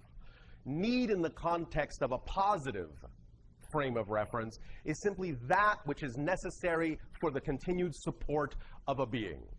Need in the negative sense is that which the ego may think is required, but may in fact only be the idea of a reinforcement of negative attributes or negative beliefs to aggrandize the self and make the self seem more important. Okay, so knowing that, need being I know that I only really need, the very basics of food, and I know you've had a list from before of certain things. You have to sleep a certain amount, you have to dream a certain amount. Yes. There are those needs, but then, all of those can be met without really experiencing much of a joyful life. Oh, they can be, but believe me, if you do them in the purest possible way, breathing is a joy, eating is a joy, sleeping is bliss. Okay. So, yes, and again, you can see there is a different bifurcation of the terminology and the different definitions and the subtleties of the definitions in the one word your language has expressed as the word need. Yes. So, yes, you can do them in a sense from a lower vibration. You can do the basics, the fundamentals. But if you only look at them, if you only define those basics as just getting by, then of course you will only experience them in a relatively flat sort of vibration. But if you understand that these basic needs are the very foundation of your ability to have the experience you are having, then they become joyful celebrations. They become things you are grateful for and give gratitude and appreciation to, because they allow you to have the experience that is allowing you to discover more and more and more expansively who you really are. So they all play a part in letting you do that. In other words, you could say, well, the deep sea diver can sort of say, well, yes, I recognize the need for this breathing apparatus. That's all well and good. But when you are 50 feet below, believe me, without that breathing apparatus, suddenly you're very grateful for it, because it allows you to breathe in an environment that gives you an experience you otherwise could not have. You understand? Yes, I do. Does that help? Yes, following that, for instance, I don't think I need a hung, the musical instrument on the stage, the steel pan. Yes. I want one of those, but I don't need one. Actually, you may find that in the positive context, you actually need one, and that wanting can actually be the negative context. Okay, yeah, so I don't know how to not judge the want of things. How about just allowing it to come to you? Okay. What about that device gets you so charged up? Gets you so excited? I have a hard time putting in words, I think. I don't know. But it does excite you. Absolutely. You feel that vibration when you look at it, when you think of it, when you hear it, yes? Yes. You feel that connection, yes? Yes. Then, that is, along with the vision of yourself playing it, that is the only language needed. The feeling and the picture of you playing it in the ideal scenario is the only language needed, the only symbol needed for you to then hand over to the higher self and then forget about it. Okay. Let it go. Trusting that the higher mind now knows what you truly vibrationally need, and that it will then bring about the synchronicities and circumstances necessary for the manifestation of that, if, in fact, that is representative of the highest state. Or it might bring you something you couldn't even imagine that would actually allow you to experience more excitement and more joy than you're imagining in your scenario now. Either way, the point is, if you let that go and then continue to simply act at every given moment on whatever option is the most exciting option you have the ability to act on, you will then be trusting by those actions the higher self, and it is leading you. You will trust that it is leading you through those connections, no matter how winding they may seem, no matter how much they may seem to have nothing to do with your original desire, you will trust that because the excitement is there in each of those acts, it is connected, and you will trust that your higher mind is luring you through those excitements to the idea of the manifestation of any symbol that represents your joy and excitement. Did that make sense? Perfect sense, yes. Thank you. Okay. When I was as a child, I have a memory of being half asleep, half awake, my bed shaking a lot in the middle, and in my dream state, kind of. I was just aware of it, but I don't know if it was physical or it was just experience. Can you scan that at all? I don't know if you can provide me any insight on that. What you're experiencing, and this is actually not that uncommon in your society, is that in those states, you are actually shifting interdimensionally. But if you, let's say, put on the brakes, you hold yourself in idle, in between dimensions, vibrating back and forth, you can actually set up a resonance, a feedback resonance in physical reality that will actually cause the objects to sympathetically vibrate with that feedback resonance. Do you understand? Yeah, I remember being almost fearful, though. Because things were building up. In other words, you have to let the energy go. You have to let yourself make the shift completely. You can't really hold yourself there in between too long. Otherwise, there can be some buildup and some feedback and some blowout of circuits. So the idea of the fear building up was you're reaching the breaking point of your tolerance level. Let it go. Okay. That was truly, in that sense, simply a survival mechanism. I see. All right. Make sense? Yes. All right. Thank you, Bashar. Thank you. Bashar, another question from our listeners. This was about distinguishing between the ego and the higher mind. Well, we have talked about that already. Right. And I guess I just wanted to reinforce this idea that in learning to distinguish between the two, Yes. if the thoughts that you're receiving are making you feel small, frightened, decreasing your energy, decreasing your spirit, is it a good bet that that is your negative ego? It is a good bet, but here's the trick. Again, remember, the ego, the negative ego, is clever. The negative ego may give you thoughts that actually make you think you're feeling good. The way to tell the difference, again, is to take that quiet moment and really pay attention to some of the underlying feelings that go with it. In other words, you can actually realize that if the negative ego is feeding you in such a way as to make you think you're feeling good, if you step back and pay attention, you may actually be able to feel the anxiety underlying that.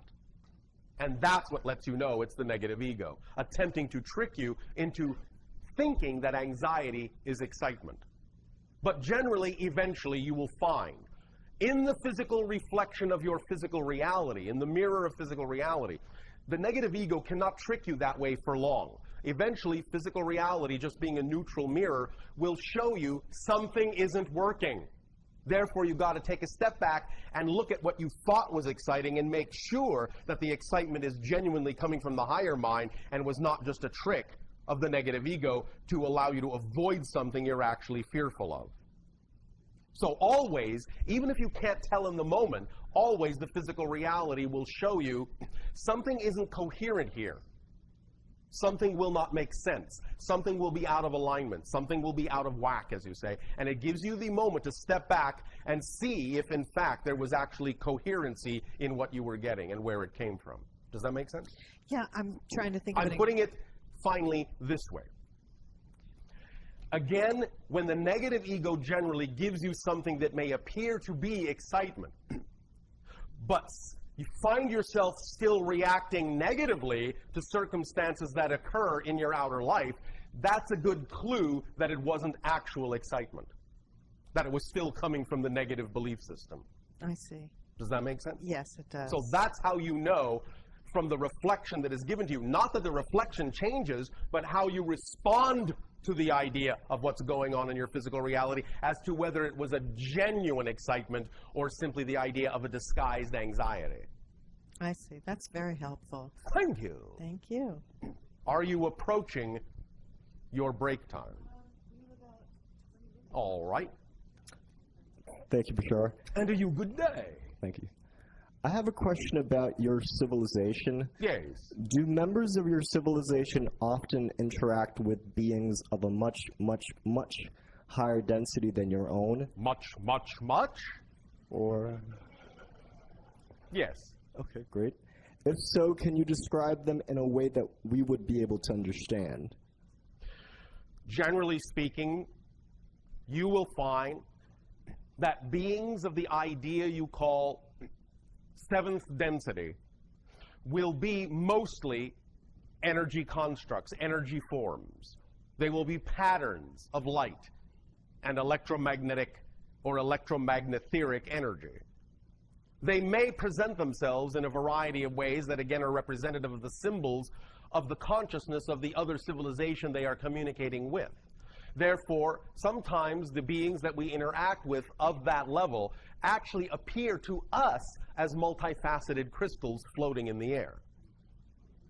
Because that is the overall consensus reality of what they represent, a multifaceted representation or aspect of all that is.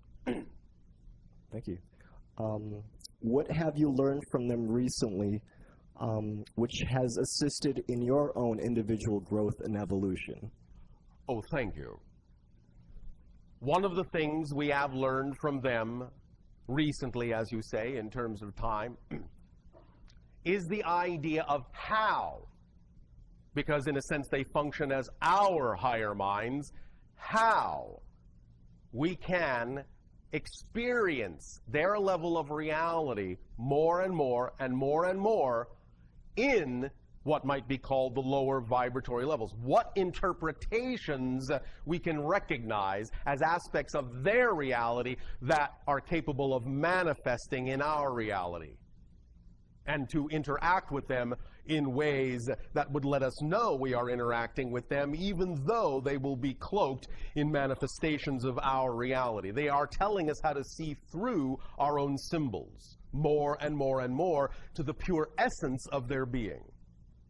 This is, in your language, difficult to describe beyond this point as to how we would perceive their true essence. But the closest approximation perhaps would be as an infinitesimal spark of light in an endless void of emptiness.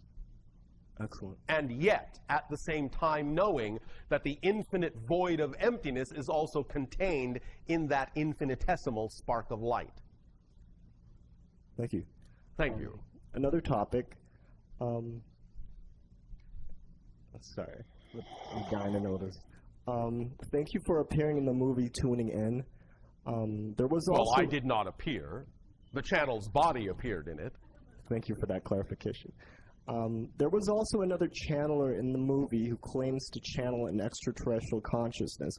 And I've heard some audio from them that within the next 15 years, we will cease to have any currency and that we will no longer have a monetary system. I'm just curious to know your perspective on this.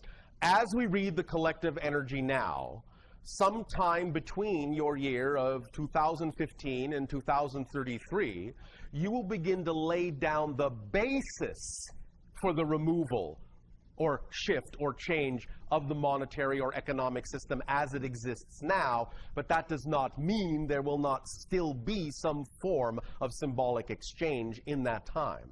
So it may not manifest right away, but the foundation of it will begin to be laid in that time. Okay, thank you. That's how we would interpret it by reading the collective energy. Thank you. Thank you. I've heard that there are currently many beings throughout the universe observing and watching us at this time. Yes. I'm just curious as to how they are observing us. Are they seeing through our eyes? Do they just simply have an aerial view? Are they among us and they're just invisible? Or do they observe us like they're watching reality TV? All of the above and more. Thank you. Depends on the being and from where they are observing. Thank you. Excellent. Remember, some beings observe by actually being among you in the sense of having lives, choosing lives among you. In that sense, you could say, I'm observing you that way, because the channel is my past life, or one of them, in your civilization. Thank you. So that's an observation. Other beings may be using ships. Other beings may simply be using their consciousness. Other beings may be doing this through different dimensional doorways and gates. There are as many ways of observing things as there are kinds of consciousnesses and beings. Does that help? Yes. Thank you. Thank you. We'll be watching you. In the time that we have remaining, would you like us to bring another questioner, or how would you like us to do this? 2. All right.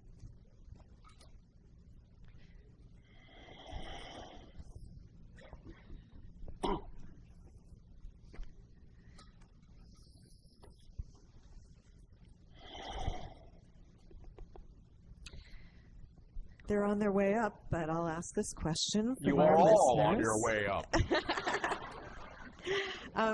This person asks, since I'm creating my own reality, I would like to know exactly how I can use feedback from other people to enhance my reality. How can I take advantage of any negativity from other people in a practical way? By considering it to be an offer or a suggestion of an optional way to view yourself, and taking the advice simply as advice, to take the opportunity to see whether or not you are still on track with yourself, or whether they are reminding you that some correction, some course correction may be necessary. But once you have made the determination as to whether or not you are in alignment or out of alignment based on their suggestion, you can thank them for the suggestion and decide to do whatever it is you prefer to do. In other words, treat all of that, any criticism, any observation, simply as an opportunity to consider that you may need some alignment, but then make the assessment yourself as to whether that's true for you or not, and thank them for their input, whether you take their advice or not. Okay, it sounds like having a strong core. Of course. Because you understand that you would not have attracted them in your reality if it didn't serve a purpose. So whether it serves the purpose of reminding you that you may not be paying attention to something you need to pay attention to, or whether you've attracted them in your reality to reassure yourself that in fact what they're suggesting has nothing to do with you, and that you are steadfast in your assurance of what is your preference, either way, you have still attracted them for a reason. So to use them in that positive light, you will get the best out of it, the most out of it. Okay. And you will then be allowing them to have served you in that way. And you can serve them retroactively by letting them know that their advice, in that sense, was accepted with the loving intention with which it was given, even if they didn't think it was given that way. That will really disarm them. All right? Okay, great. Thank you. Thank you. Hi, Bashar. And you good day. 2 questions. We talk about the ego as if it is a being with consciousness. Well, in a sense it is. Because your personality construct, to some degree, functions somewhat autonomously once it is created. That's why you can actually negotiate with it in some ways as if it were separate, even though it's not. Did that make sense? Well, I just wonder, how does something go from, I guess the even bigger question is the difference between energy and consciousness is as sort of maybe paradoxical to me as the wave and the particle. Yes. So how does something go from not being to being a being with consciousness? You see All what I right, mean? let's use an analogy that we often use, and that is the film or movie analogy that exists on your planet. When you are watching a movie, you believe that the characters on the screen, in a sense, have consciousness.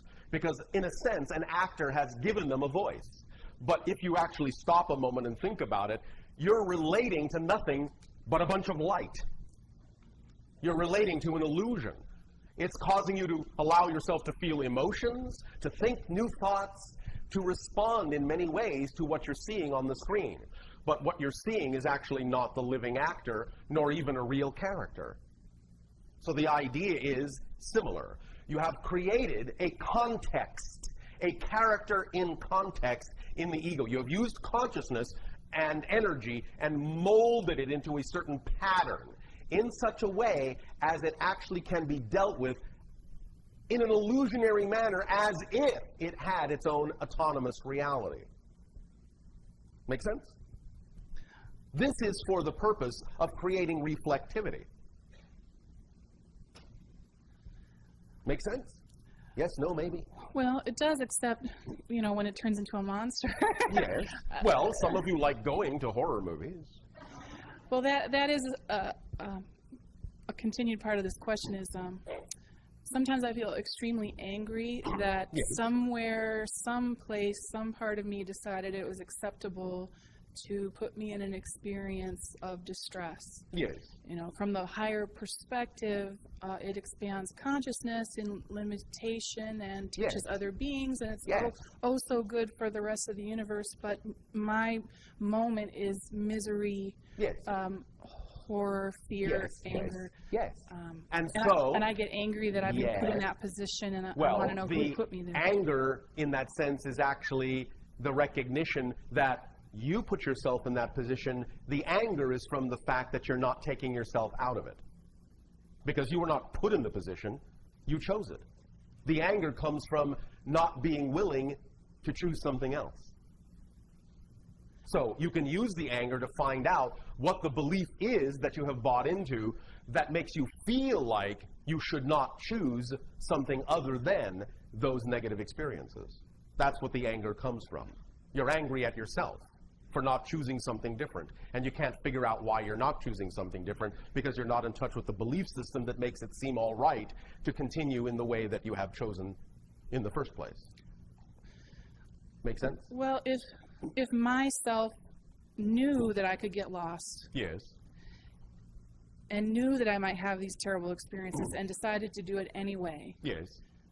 That, but you see, that from seems that to me like a lack of love. But from that perspective, it's not terrible. The idea is it understood that you were going to explore certain themes. It didn't in any way, shape, or form insist that you had to experience them in a negative way. That just recognized that that might happen because anytime you walk into a haunted house, things might jump out at you and you might get momentarily scared. At the same time, if you look behind the illusion and understand that they're just special effects, you don't have to be scared. So the higher self knows that you have the capacity to treat these things as illusions and special effects and not have to choose to be scared, even though it knows originally that you could choose to be scared because you walked into a place that has things that can scare you. But the choice is yours as to how you experience the theme. It's not like any part of yourself forced yourself to have to experience negative or scary things. It's showing you that you have the power to transform these things, to see through the illusion. And you're only angry because you haven't done it yet. Does that make sense? Well, yeah, because it's sometimes hard to understand the layers of the self. And yes, but that's all right. The point is to not be angry at yourself for not understanding. That's the first step. And then you give yourself a break and say, it's all right that I don't understand. The paradox is it has to be all right for you to be angry. It has to be all right for you to not understand in order to actually let go of the anger and to understand. But you're not all right with that. And so what you're doing is you're devaluing an experience. You're devaluing the idea of dark side as a valid experience. And by devaluing it, you're attempting to push it away, and by attempting to push it away, you recognize it becomes a spring that has nowhere to go except to bounce back, stronger and stronger and stronger.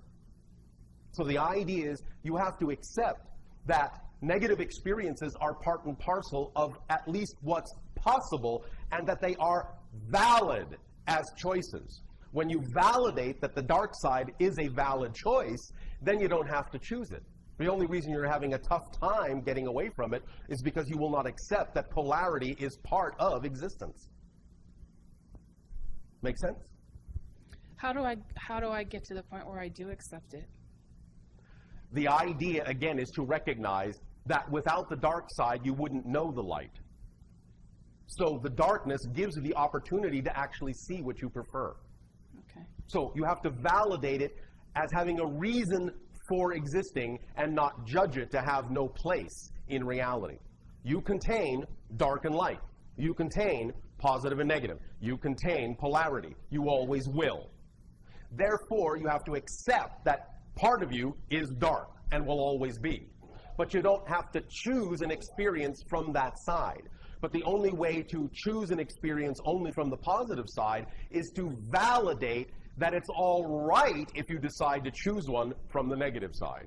Once it becomes all right, once the negative side becomes an equally valid choice, then you don't have to choose it. There's no charge on it. There's no onus on it. You're not running away from it. You're letting it live there, but you're not experiencing the effect. because you let it be a valid choice, and thus you remove all power from it. You just turn it into a neutral choice, that's all. That's great. Thank you. Thank you. I did your spiral exercise, Yes. the gazing tool, Yes. for a few months. I don't know if I did it properly, but I did have it. Did you do it your way the best you could? Yes. You did it properly. The experience I had was seeing this 3D persona as a female Yes. dropping aside, Yes. and a different persona becoming available. Yes. So I had a day where the 3D persona went away. Yes. The higher persona took over for maybe a day or 2 days. All right. And then all Was of a it sudden, fun? well, the first day I was extremely angry that I felt I had been lied to about who I was. Now, here's a question for you.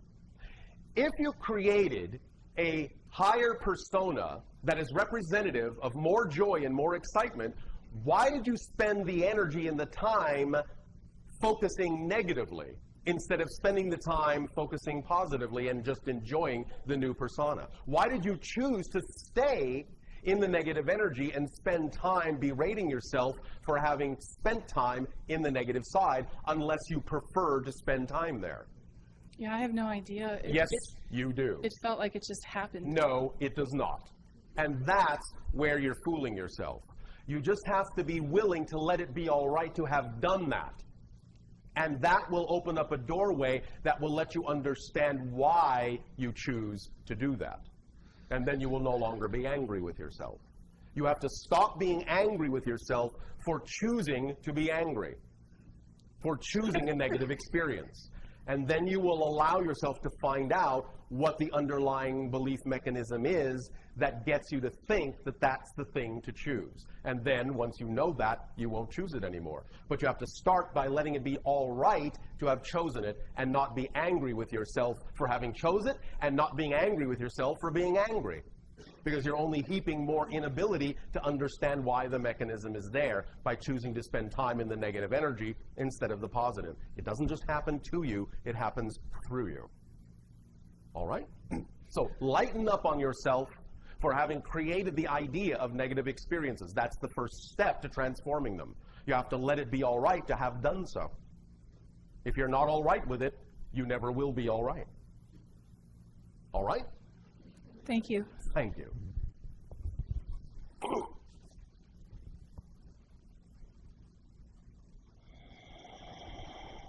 Hello, Bashar. And to you, good day. I'm very grateful to be able to interact with you today. We thank you for the co-creation of the interaction. And I wanted to take the opportunity to, because I've been seeing you since I was a child, Yes.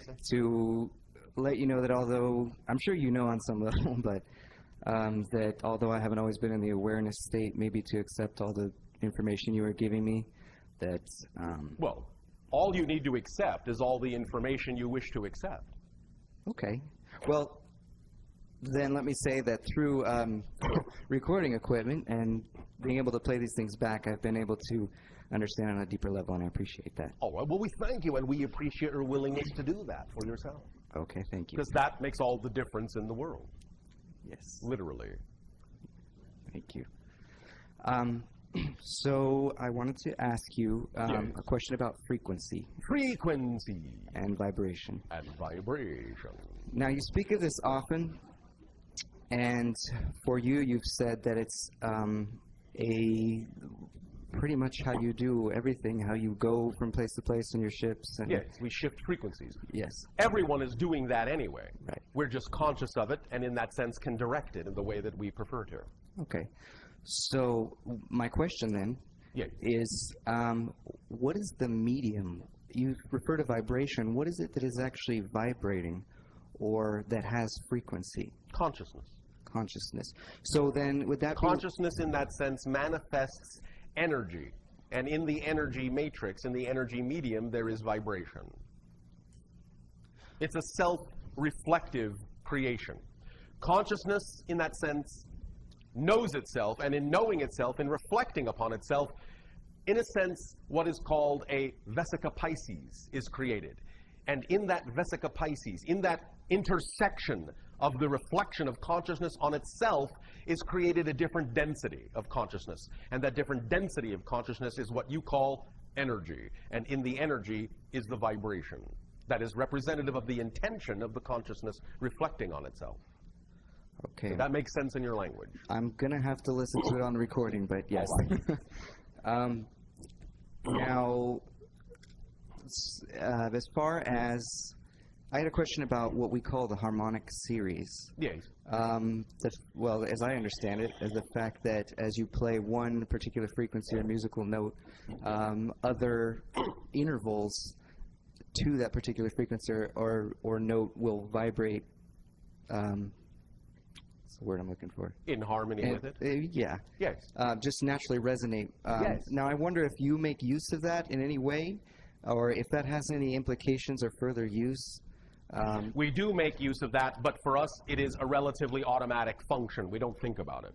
Okay. It's just part and parcel of what creates the synchronicity in our reality, and we're aware that it does. We're aware of all the harmonic vibrations in our collective energy that are responsible for manifesting certain synchronicities, but for the most part, we don't really think about it. We're aware of it, we know it's there, we recognize it, but we don't think about it. Okay. Well, kind of like us then, musically. Yes. Because when you are listening to a musical piece in that way, you don't really think about it, you just experience it. Right. You experience what it moves within you, and you move with it.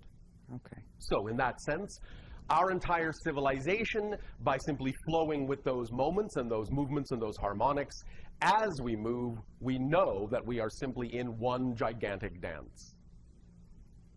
Okay. Make sense? Yeah. Does that help you? Yes, it does. Anything else? Just briefly, if I could ask if there's any information from guides or anything you could bring through, briefly. One moment. Do you have a favorite color? Is it blue? Yes.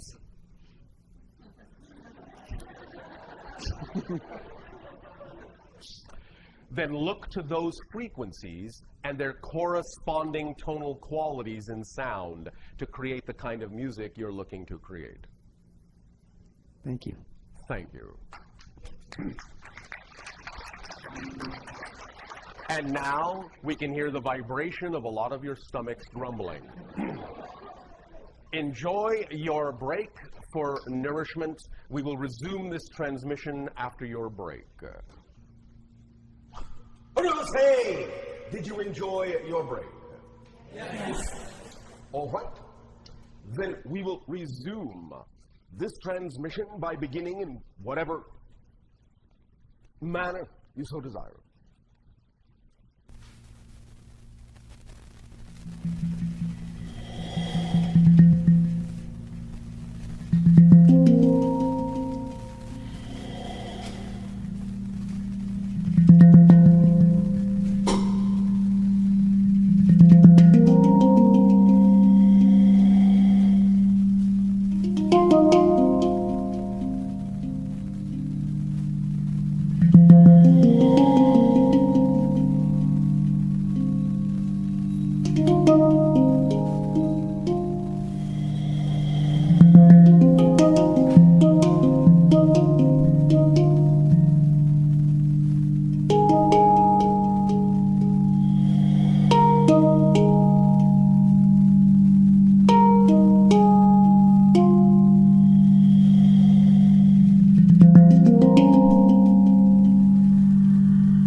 We thank you.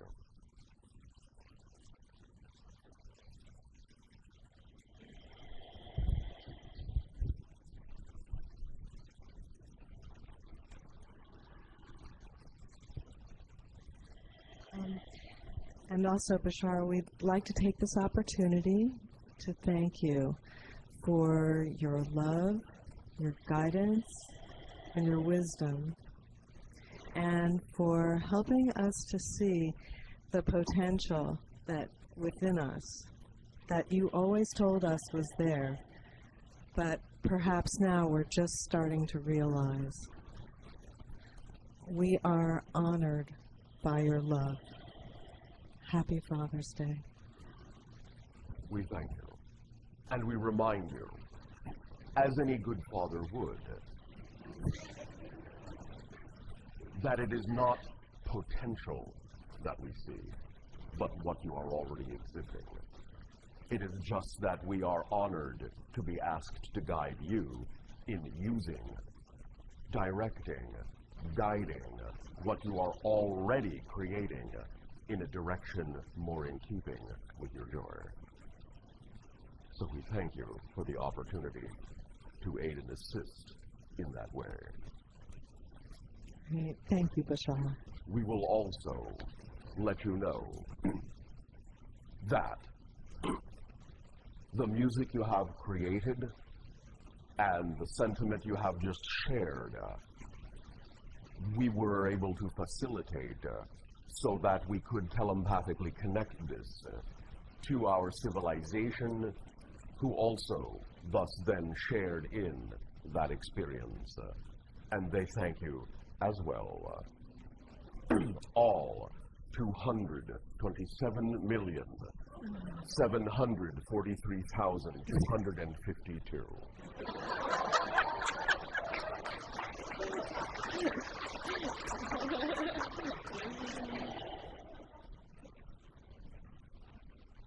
Now then. Okay, I'm going to go back to my seat now, okay? Now then. Okay. And thank you. You're welcome. There will be an opportunity, once again, in this sharing, to exchange the idea of questions in whatever way you wish. But before that moment comes, allow us to communicate an idea to you, once again, that we would like to call the span. This involves the idea of a span of time and timing that is now upcoming on your planet. What you call the years of 2010 to 2015, a 5-year span that represents the idea of a great acceleration in energy, a great opportunity of a doorway that opens now for heightened creativity and exponential expansion. The idea that we have been discussing with you for quite some time now, as you know time to exist, where we have mentioned, where we have sensed and shared the idea, the concept that, as many of you know, things are accelerating, and that when you align with your joy, when you act on your excitement, you will flow in harmony with this acceleration, riding the leading edge, riding the wave forward to allow for increased manifestation, synchronicity, and experience of those things that are representative of what you are passionate about, of what you are excited about. And there have been times when we have also reminded you that as things are accelerating, that should you choose to not act on your joy, to not act on your passion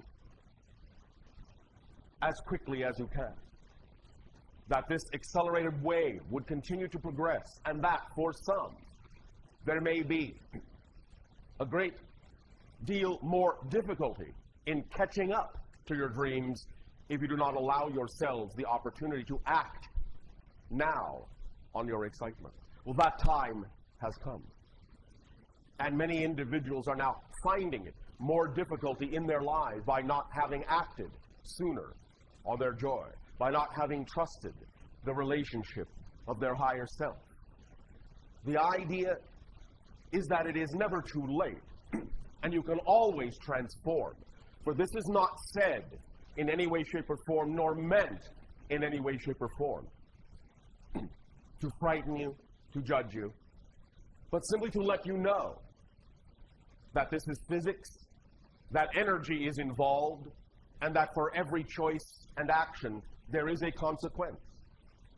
And therefore, if you are still choosing to, as you say, resist your natural selves, to drag your feet, to not act on those things you know in your heart are representative of who you really are, then as this energy accelerates, as it expands, it will also expand any resistance, any negativity. It will amplify and magnify it tenfold, 100-fold. Because as we have said, by analogy, the higher your frequency goes, the more efficient, in a sense, you become. Then anything that does not belong will stand out and freeze the entirety of the forward motion. The analogy that we have used in your technology is the idea of the precision engine.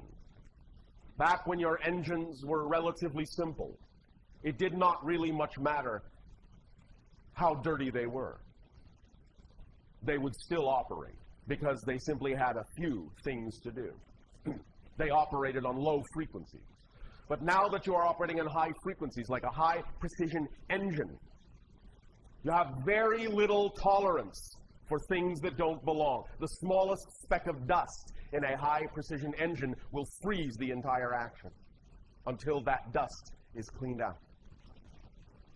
Now, more than ever, the accelerated energy is becoming so refined, of such a high vibration, that it is more important than ever to let go of those things that do not belong in your field, in your attitudes, in your behaviors, in your energies, to let go of the ways that you do not prefer to be, and to smoothly harmonize with your joy, your passion, and relax into your natural self. Now more than ever. For as this energy accelerates through the span It will, for those who continue to resist, who continue to act in ways that are not commensurate with their true selves, it will become difficult, even more so, to catch up to yourself. We do not wish you to experience this degree of struggle, strife, suffering, confusion. But the idea, of course, is that it is always in your hands. It is always your choice, and we cannot do it for you. You must do it for yourself. You must meet us and your higher self halfway in order to form a true partnership, in order to be able to receive the information, the energy. You are always being sent.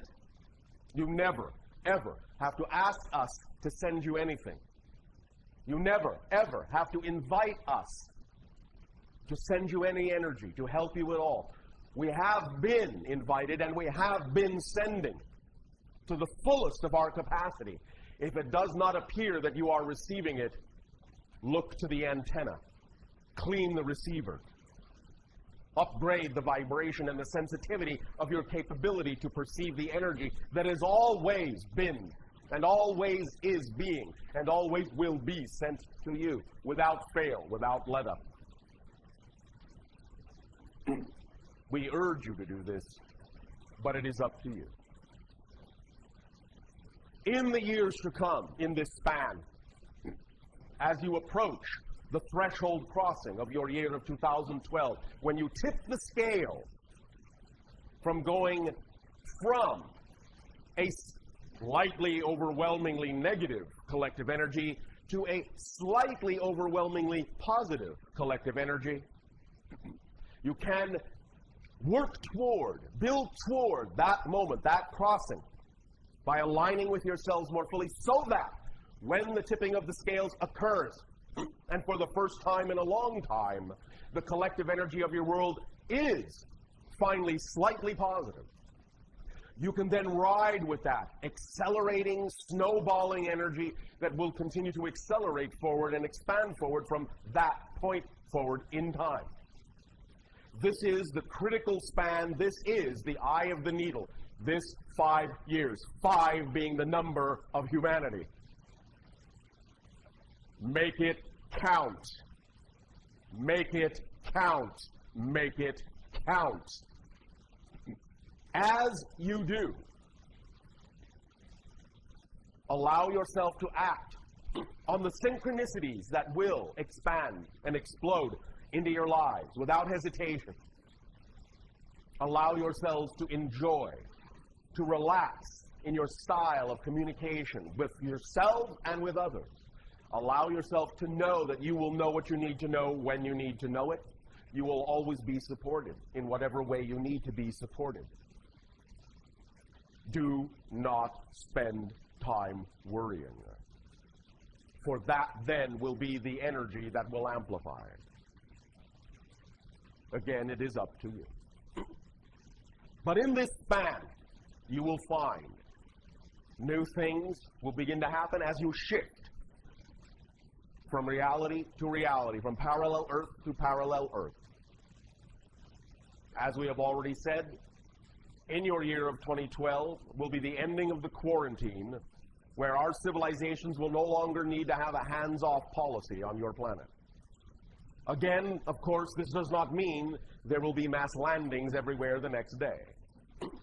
But what it does mean is that the rate at which the process proceeds that leads up to open contact will be, from that point forward, completely in your hands. We will no longer be prevented from having open contact with you because of our own quarantine. You will be the sole determiners of when your vibration is ready, and we will read that energy easily. And as we have said, as we read the energy now, the most likely culmination of the window for open contact will be starting after your year of 2015. There will start to be individuated contacts, more here and there. There will be more sightings here and there of the first group that will form eventually open contact with all of you, that which we have in our ancient language called the Shalanaya, which means the first ones, that which in their own language they call themselves as the Yael. You have seen their ships. You will see more of their ships. Until you get used to the idea that you are not alone. Until you get used to the idea that you do not need to fear. Remember that you are your governments. There is no separation. Imbue the idea of your organizations, your governments, with the notion that you are ready and willing for open contact. Become those governments. Take back your power in a loving, balanced, energetic, and creative way. Exemplify and express your willingness to exist in a world where there is no fear of interacting with that which represents the things you have hidden away and compartmentalized in your consciousness for so long. Negotiate with the ego structure of the government and let them know that they have only done their best to represent that which you have elected them to do. Protect you from your fear. Let them know they no longer need to do that job. That you are willing to now process yourself these ideas and no longer fear to meet all of the things within you that require integration in order for you to accelerate your energy to the point where we can meet you face to face. Over time, through this span, as you accelerate your energy, as you become into more harmonious relationship with your higher selves through this 5-year span, then from 2015 on, as the individual contacts accelerate, then after your year of 2025 to 2033 will be the most likely window, as we read the energy now, for true global open contact to occur somewhere within that framework of time. But it will require, to stay on this agenda, it will require that you use this 5-year span, the number of humanity, to fully integrate your relationship with your higher selves as best as you can. To give up the things that don't work for you as best as you can. To honor even those things that have not worked for you as best as you can, so that you can equalize them in your energy and move on to something else without judgment, without fear, without invalidation. This 5-year span is critical for you to become more of the whole people that you are. Become a whole person. Become the human being, the true human being. Allow yourself, therefore, to recognize that within this 5-year span, there will be challenges that will, as you say, crop up. And as they do, we urge you to face them with the neutrality that is representative of the balance between you and your beliefs, and to imbue them with positive meaning so that you can always transform them, no matter what they are, into positive effect in your lives, and to build on this year after year, acting on your joy year after year in this 5-year span until such time as you are crystallized in 2015 as a whole person functioning with their whole being, balanced between their physical mind and higher mind, and the neutral balance point in the center from which you will move through life, and opening your hearts to yourselves most of all, to loving yourselves most of all, for you deserve to. For again, if you did not, you would not exist. Trust that the unconditional love of all that is that has created you, trust that you are worthy of it, or again, you would not exist. Relax into the knowingness that you are supported eternally, immediately. Relax into the understanding that creation is instantaneous. Everything you do is created immediately. The only reason it may not seem to be so is because you are not creating as much difference from one moment of creation to the next, and making the illusion of slow process. But every moment is a new moment, and every change is a complete change, and every creation is an immediate creation. Therefore, you do not need to learn how to speed up creating things. You need to learn how to make the next creation more different from the one that was there a moment ago, so that you can recognize how quickly you are creating, how quickly you are shifting, how quickly you are changing through the parallel realities. It is the degree of difference between one moment and the next that tells you that you are moving quickly, that you are creating immediately. When you have a very little degree of difference between one creation and the next, you cannot tell that you have an immediate creation, because you are lost in the continuity of space-time.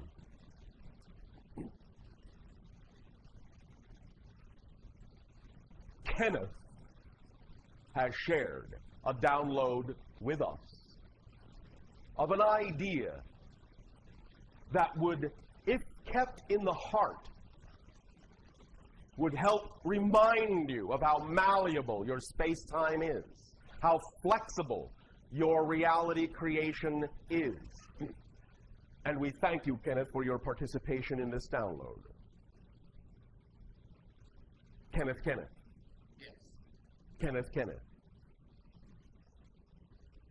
The poem is as follows. And some of you may have heard it, for it exists on your planet.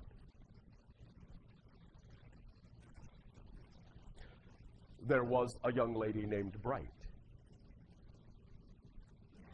who set out at the speed of light. She set out one day in a relative way and arrived the previous night. The idea is that is how flexible your reality is. And when you harmonize fully with your higher self, you will understand that the speed of light is nothing but the vibration that represents the edge of your particular reality construct. It is, in that sense, a side effect of the rate at which you are aware of creating your reality. When you allow yourself the opportunity to recognize that every single creative moment is instantaneously created, when you create greater degrees of difference between one created reality moment and the next, when you recognize a greater difference between one parallel reality and the next, instead of shifting to ones that are so similar to your own you cannot tell that anything has changed, when you create that high degree of difference, you will climb toward, in vibration, the idea of the speed of light. And as you begin to match more closely that frequency, your physical reality will start to come unglued. It will start to dissolve. Space and time will be flexible, malleable. You will find yourself arriving places before you began. You will allow yourself to allow space and time to become slippery. You will marvel at the synchronicities that pop up simultaneously in your reality. Many of them, again, will turn your lives into what you have always dreamed of as fairy tales, but which you will discover is the way that reality actually works. Let go of your constructs through this 5-year span. Let go of the idea that things have to be done a certain way. Let go of the old idea of who you think you need to be. Let go of the old ideas of beliefs that do not work for you. Let go of the things that are not yours. You do not need to carry them around. Let go, let go, let go. When you vibrate closer to the speed of light, you will become, as you match the frequency of your reality, you will become the reality itself, or as we have said, Ascension and acceleration is simply the recognition that you actually are the reality that you previously thought you existed in. That you are the dimension of reality that you previously thought you existed in. There will become less difference between you and the reality itself. You will begin to understand, clearly understand, that everything you experience in the reality is a version of you, is a symbol of you, is a reflection of you. This does not invalidate anyone else, for everyone else is having exactly the same experience of seeing everything in the reality as a reflection of them. And thus, when you match that frequency, things will move together. You can, in that sense, literally move mountains, because they will be a part of you, an extension of you. You will understand this. You will have clarity of this. You will understand you are the mountain. You are the trees. You are the birds. You are the bees. Allow yourself this recognition in this 5-year span. Do not resist. Do not resist. Do not resist. For if you do, you will find that the pain will only grow, the negativity will only expand, things will become far more difficult for you, and we do not wish this upon you. But if you choose to wish this upon yourselves, always we will honor your choice, and so will creation. Because it supports everything that you choose to create, without exception, without exception, without exception. Except me? No. No exception. Please remember, in your search for humility, that thinking you are an exception to the rule of being supported by creation is actually the most arrogant attitude you can have. Because you are saying that you, out of all of creation, are singled out to be the exception where creation doesn't work for you. That is arrogance. Relax into the understanding that you are given the gift, the great gift, that life is meaningless. It has no built-in meaning. You are given the gift of determining what life means to you at every given moment. And more so in this 5-year span will this become ever more important, for you to label life in the way that you prefer, for you to label all circumstances and all situations in the way that you prefer. Even if your physical mind and ego construct cannot always intellectually understand what that positive result may be, just remind yourself, physical mind does not know, or is not capable of knowing how it's going to serve you. All it needs to do is know that it will, and higher self will show you that it will. Guaranteed, if you work with it in that way. And I remind you, once again, through this 5-year span, to by all means strongly apply the overriding principle that we have discussed recently, that is the fulcrum point and the balance point of all that you experience in physical reality. Circumstances do not matter. Only state of being matters. Circumstances are the result of state of being. State of being is not the result of circumstances. You may choose to create circumstances that reinforce certain states of being, but the state of being is what caused the circumstances, and thus the circumstances are illusory, not real, a reflection, a hallucination, a projection. Thus then, when you see circumstances, neutralize them, be neutral to them, do not imbue them with meaning you do not prefer. Take that moment of pause and then infuse them with the meaning that you do prefer, so that they can then give you the effect that you would prefer. And remember, physical reality, being one of space-time, will always have echoes. Do not judge that you have changed by whether or not the outside has changed. Gauge that you have changed by how you now respond to the outside, whether it is changed or not.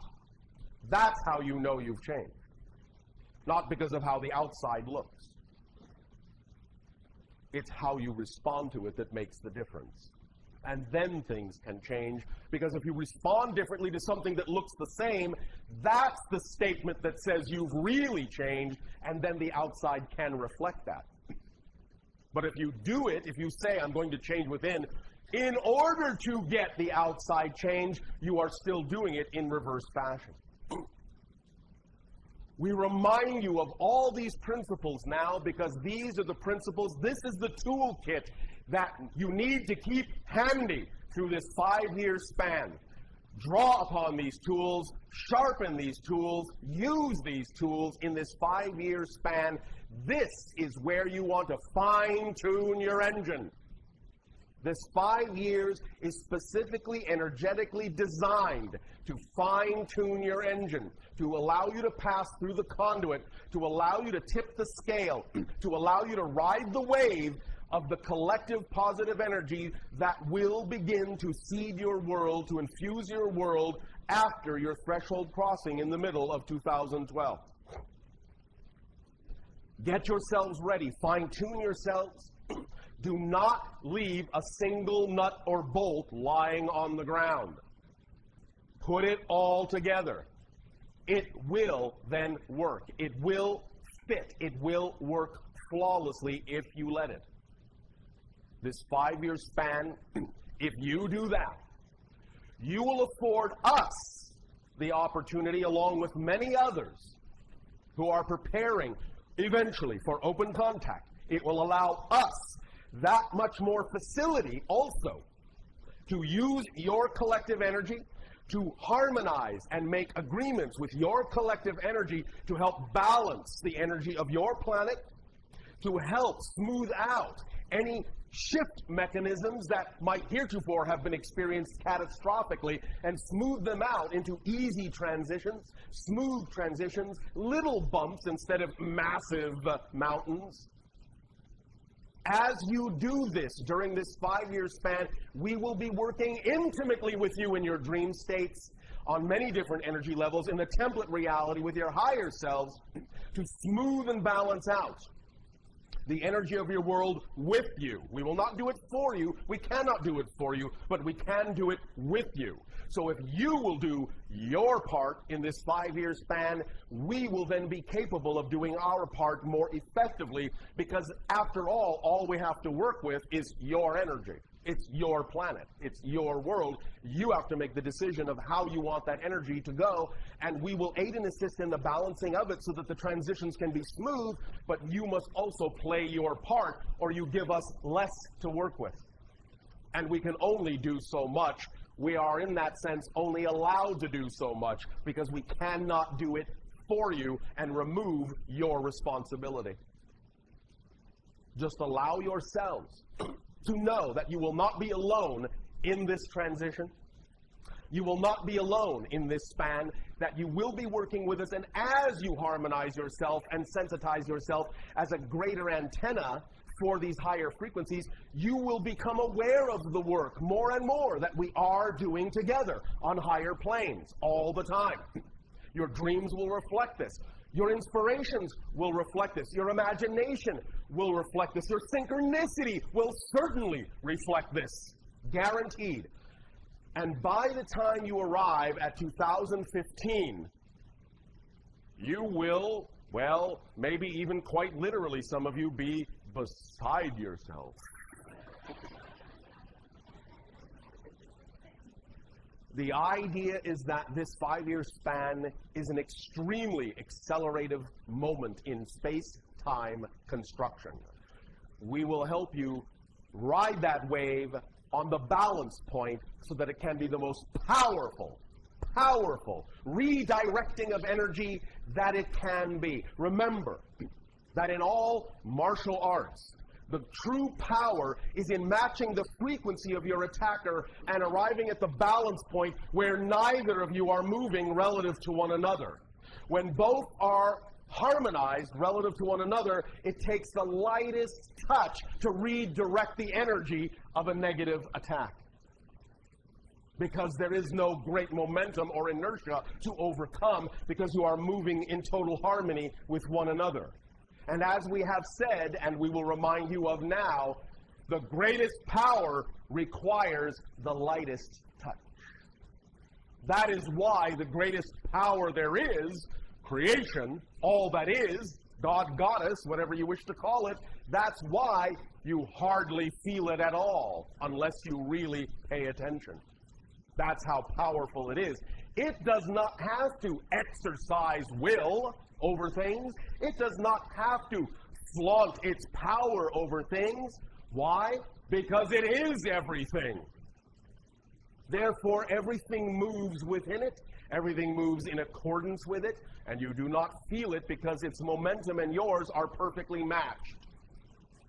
When you allow yourselves the true recognition of that perfectly matched momentum, you will feel the same flow, you will feel the same power, and you will marvel at the effortlessness required to allow things to start manifesting synchronicity in your life. It will become almost laughably simple, and you will laugh.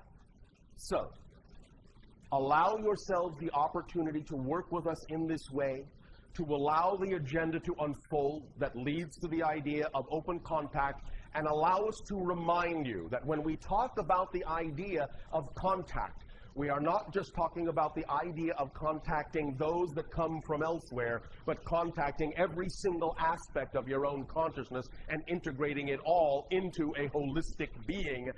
The holistic being with whom we have made the agreement to have contact. We will all arrive together at that contact point. You are on your way. You are well on your way. Use this 5-year span wisely, joyfully, creatively, lovingly, in a relaxed, effortless manner. Do not fret. There was a question that came from News for the Soul on the Shalanaya. Yes. And wanting to know, like, what kind of, they're more advanced than humans, yes? Their vibration is higher. Their technology in that sense is more advanced. But those that will be the first to make contact, many of them will actually be, as we said, some of the children that exist that were created that many of you are actually genetically connected to. And their vibration will be such that you will be able to handle it by the time the connection is made, because your frequency will be high enough. The children will then act like step-up transformers, that your relationship with them and the initial ones of the Yael and Shalanaya will be of such a vibration so as to act as a buffering mechanism and a step-up transformer to elevate your frequency to be ready to receive higher vibratory beings in time. I see. And are there attributes or types of training that individuals can go through now that would make them more in a position to be beneficial? Only the type of training that we have just discussed and always recommended, and that is acting on your highest passion to make sure that your vibration is as high as it possibly can be, so there will be no conflict or resistance to the idea of meeting a vibration that is also on a high frequency domain. Okay, that sounds wonderful. Thank you, Bashar. Thank you. And yes, it is full of wonder. Hi, Bashar. And a good day. I have 3 questions. 1, 2, 3. Great. So I'm currently exploring a series of books called the Ringing Cedar series. All right. They are written about a Russian woman named Anastasia. Yes. Are you familiar with her? Or Just proceed. So they present some interesting concepts. Such as? The idea that living in nature and gardening is would bring us closer to our highest destiny, our highest calling. In many ways, this is so, because it reconnects you to your natural self, and your natural self is of an extremely high frequency. Yes. So one of the questions that I want to ask you, in the book, in the first book, she talks about sex, and you discussed it a little bit last night, so I wanted to just ask some more questions about it. All right. The concept that she's explaining is that it's, as humans, we should only use sex to procreate. Why? Because any other use of it is extraneous. I don't know. I Extraneous. Why? I guess you'd have to ask her. So last night when you were talking about sex, you talked about it bringing us closer to our highest. The only thing that makes it extraneous is when there is not clear communication of all parties in a relationship and clear consent to participate in like vibration. If that is not what's happening in a relationship that involves sex, then in that sense it's extraneous. But it is not extraneous unto itself. Yes. It can be used in many ways beneficially for the alignment and raising of vibrations and bondings and connections that are extremely spiritual in nature. Okay. But it depends on how it's used and with what intention. If there is subterfuge, if there is clarity, if there is hidden secrets, if there is lack of communication, if there is intent to trick, if there is intent to dominate, if there is intent to control, that is extraneous sex.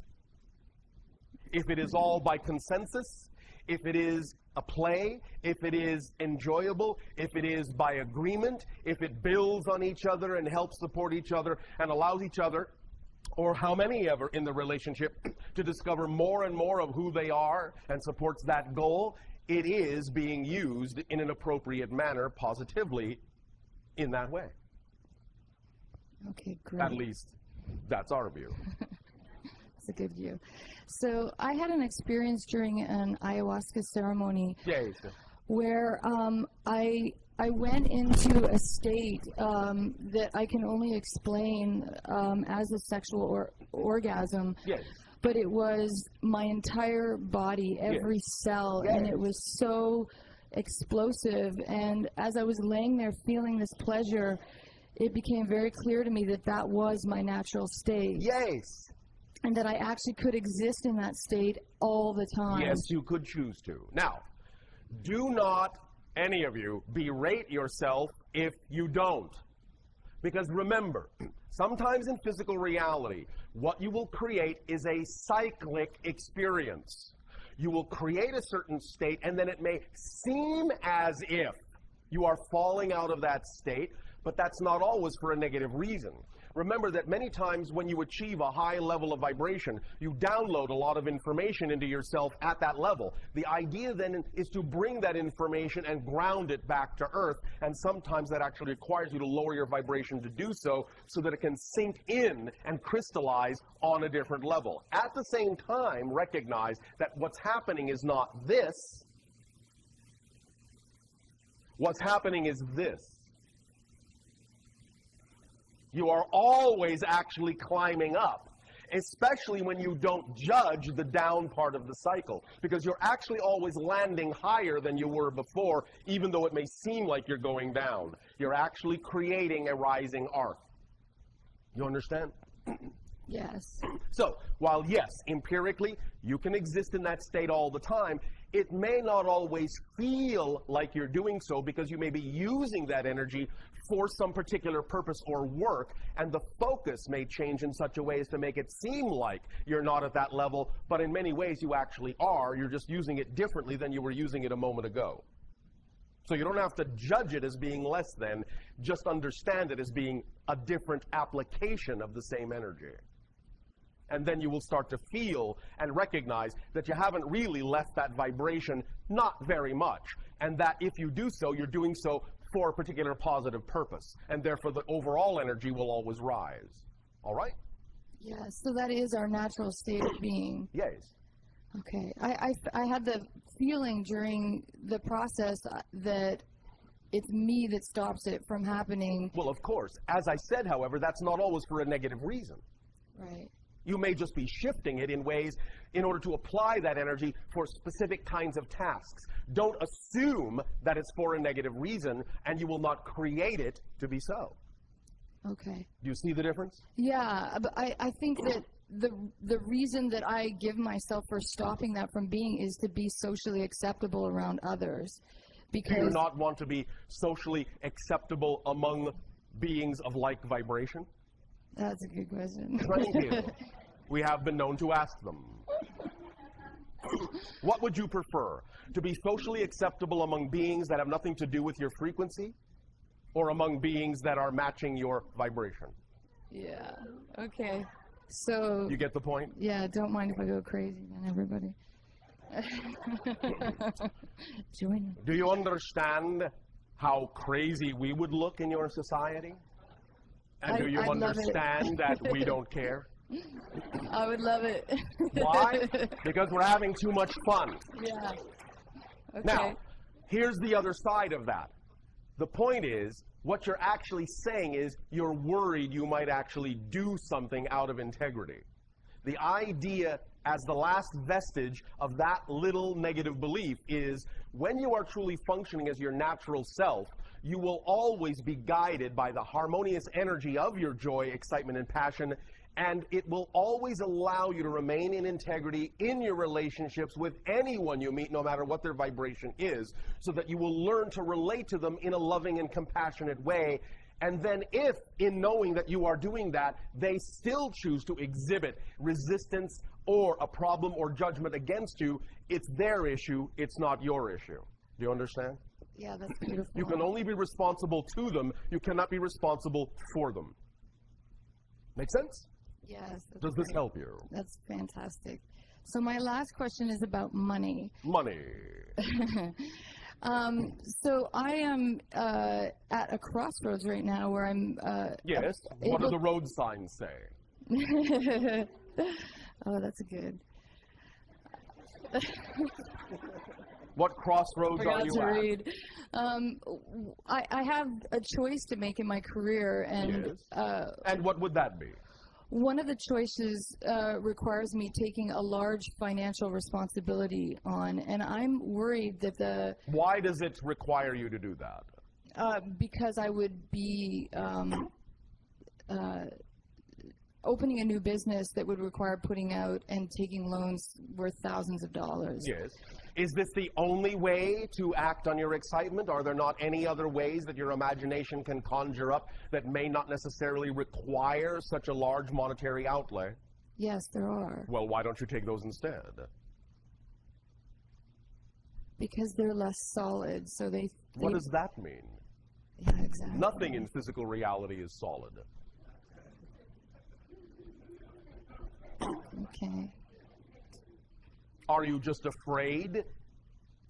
I feel like I have so much emotions around both decisions that I can't, and it was interesting what you were talking about earlier for me about just relaxing. Yes. I haven't been able to relax my energetic body enough to actually hear the truth of which choice is the correct road. But is it not obvious? You have just answered the question. You already have within your imagination the recognition that there may be ways to act on your excitement that don't necessarily put you in financial straits. And by not putting yourself in financial straits, what you're doing is honoring your old belief system that says you're not sure that you can move in that direction without strapping yourself. So don't. Allow yourself to act in the direction of the things that do not, in that sense, put you in financial straits until such time as you are emboldened enough by the feedback you get of the reality that represents your joy that it shows you through synchronicity that you can actually do other things in other ways if you would like to. But you don't always necessarily need to. What is preventing you from acting on the opportunities that don't require such a large financial outlay? There's smaller opportunities. What does that mean? They would... Are they representative of your excitement? Not as much. Not as much. All right, I'll put it this way. Remember that when we talk about the idea of acting on your excitement, the full phrase is this. Act at every moment to the best of your ability on the things that excite you the most to the degree you are capable of taking action on them. So, if the thing that you say excites you the most doesn't come with, in your present belief system, an ability to take full action on it, then look around for the next most exciting thing you're actually capable of taking full action on. And that will let you know that by acting on that thing you're able to take action on, it is actually connected to the other thing and might get you there through another route you didn't expect. It might bring you what you need in a way you didn't imagine. Do you follow? Yeah. So you yourself are saying the thing that excites you the most, with your present belief system, you're unable to take full action on without fear. Therefore, you need to back up and look at what does excite you, you are able to take full action on. That's the one to take first. Does that make sense? Yeah, that's great. Then it will be a stepping stone for you. You will gain experience. You will gain confidence. You will start to learn how to attract other things. And you may also relax your expectation that you need symbols of a certain type in order to get where you're going. Again, remember, abundance is the ability to do what you need to do when you need to do it. It doesn't always mean money is the easiest way.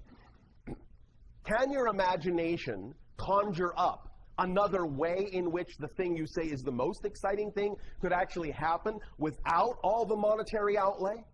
Is your imagination capable of imagining any scenario in which you could do that thing in the way you say you want to without requiring quite so much money? Yes. And what would one way be? Well, finding someone else who already has an established building that I could move into. It's a building that I'm talking about, so it would be finding someone else. So you are with a saying building. that it is possible to attract someone who can actually provide you some of what you need? Yes. Well, why don't you do that? Why aren't you open to believing that that's possible? Why isn't that part of your excitement? If that's the way that it excites you most to do it, why isn't that a real choice? Why isn't that a reality? Why isn't that a possibility to you? Because then you have to depend on someone else's integrity. So you are saying that the only possible people you could attract into such a scenario are people who you cannot trust the integrity of? What kind of a belief system are you working with here? An old one? An old one. One that is depreciating you. You see where we're going? What you need to work on first is an appreciation of yourself before you can attract the symbols of appreciation into your reality. Right now, you are saying the only kind of help you can attract is something you cannot trust. Work on the beliefs that underlie that, and you will clarify the issue to the point where the synchronicity in your life can begin to show you that you can attract what you need and that you can trust it. All right? Thank you. Thank you.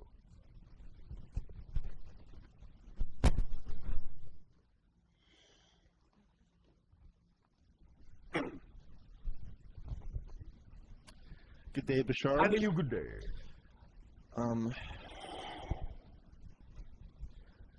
First of all, I just want to express to you that it's truly an honor to engage in this interaction. It is also an honor for us. We thank you. Well, I can't believe I'm actually here asking you.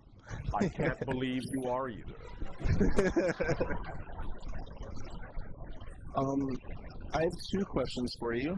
The first of which being, my entire life, literally my entire life is... One moment.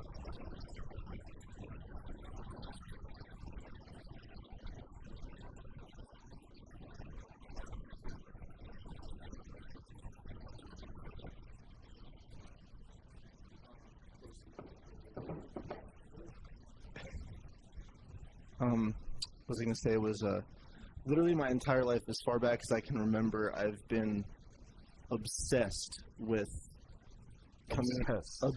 literally obsessed with coming into contact with extraterrestrials. Oh, so and now you have. And now, yeah, I know that's. So now what will you do?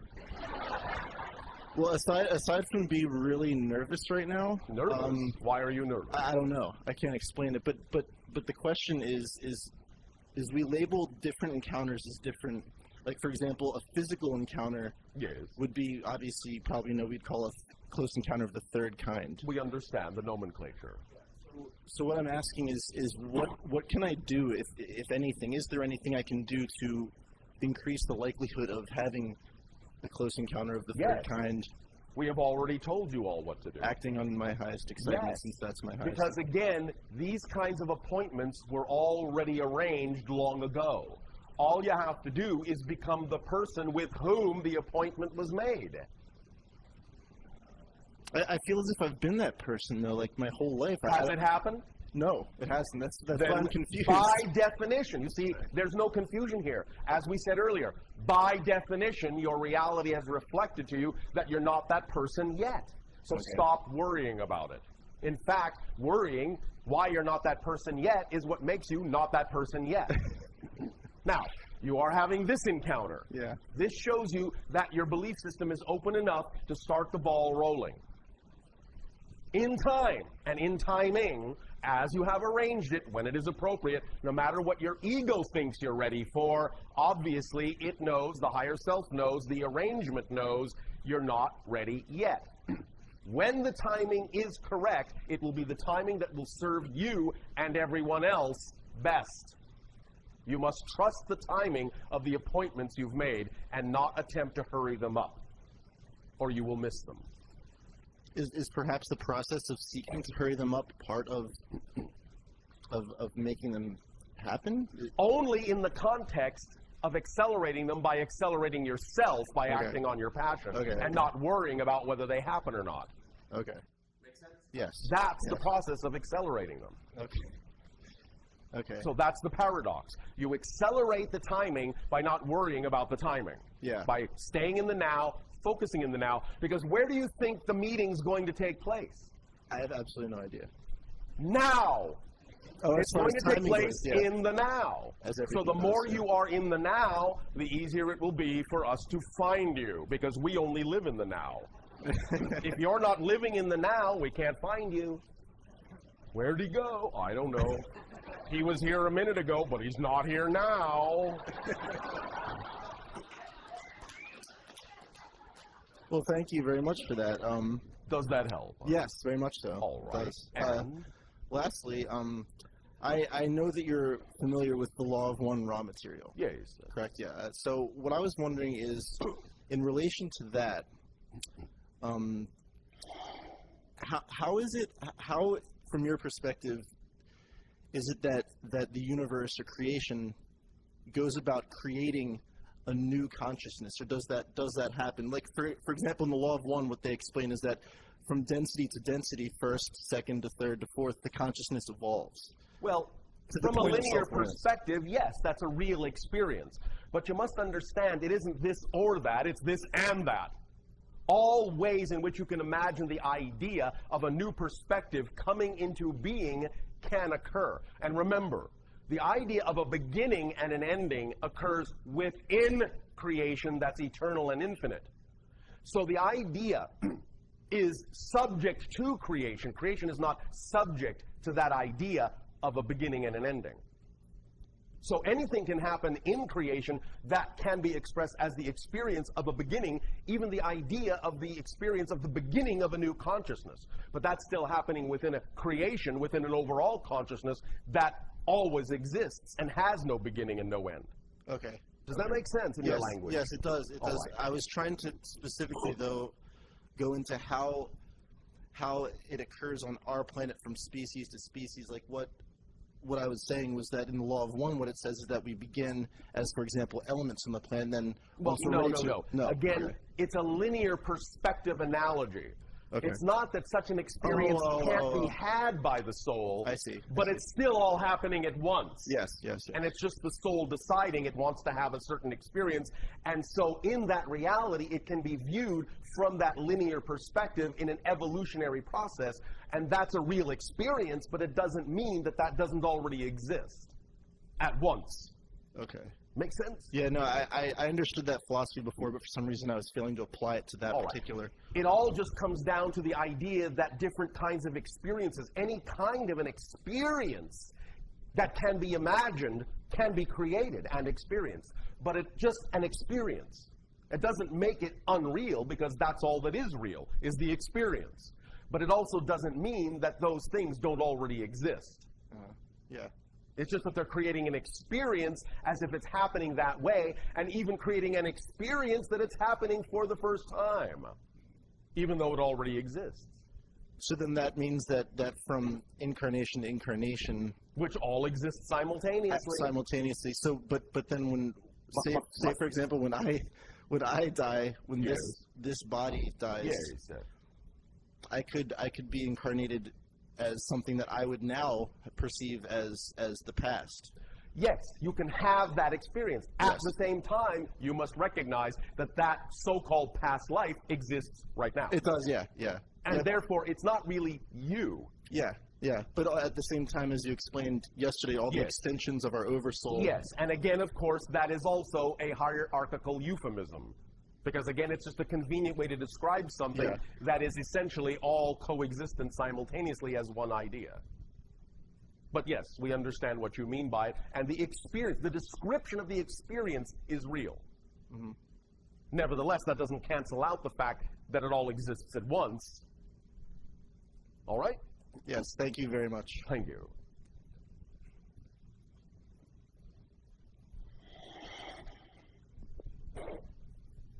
Hello, Bashar. And to you, good day. Good to be speaking with you again. Thank you. And you as well. Thank you. The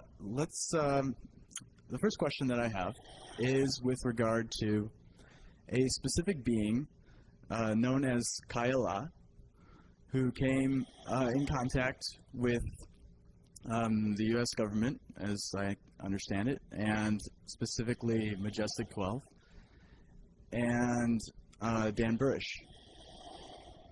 Are you familiar with... We understand what you are referring Yes. to.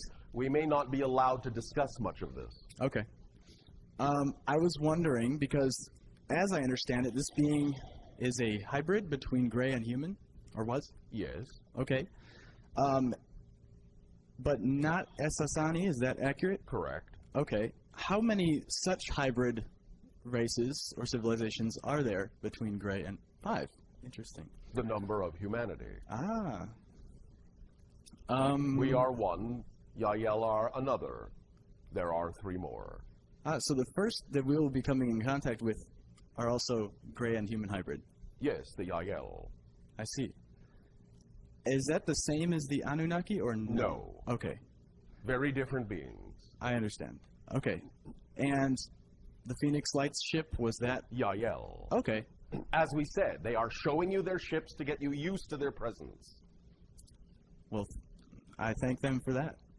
They thank you as well. There will be more sightings. My other question is with regard to the individual who has only revealed himself as Victor, who has also witnessed an extraterrestrial being and had some contact working or otherwise being in the Area 51 facility. I was wondering if that is Kaila or if that is a different, or was a different being. Different. Okay. Are you able to comment on how many beings have been on Earth and in contact with governments here? Of any type? Well, I suppose there have probably been many over the span of human history, but yes. in let's say the past 100 years. 17. Okay. And were those mostly gray, mostly hybrids? We are not counting the grays. I see, because they are from Earth Parallel originally. reality Earth. Yes. Mutated human. Okay. And are you able to comment on Timeline 1 and Timeline 2 as Burish describes? And what do you wish to know about it? Well, he seems to be very concerned about it, in the sense that he seems to think that there is potentially a risk, although he thinks we're on the right track, as I understand it, there could be a risk to go to what would be a timeline that wouldn't be preferential. But as you explained, as long as we are in our vibration of highest joy, we need not be concerned about which Correct. reality we'll end up in. Correct. The more time you spend worrying about whether you're on a preferential timeline, that tells you you're not on the one you prefer. Right. So basically, it's as simple as that. There's really nothing to be worried about, right? It is no more complicated than that unless you want it to be. Okay. Does that help you? Yes. Thank you. And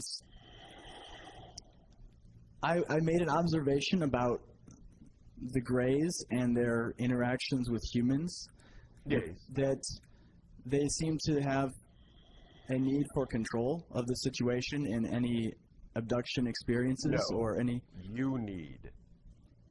I see. Okay. Because if, in that sense, they did not exercise the idea of the freezing of the shift in the dimension, you, by being shifted without that kind of freezing control, would possibly wind up in some other dimension out of control. Because you don't know how to navigate that way instinctively. So they are assisting by, in a sense, boxing you into a certain reality which feels like the idea of control. We understand. Yeah. But it's being done to prevent you from, shall we say, shooting off into another reality. I see. Is that sort of what happened during the Montauk Project to some extent with dimensional shifting? And...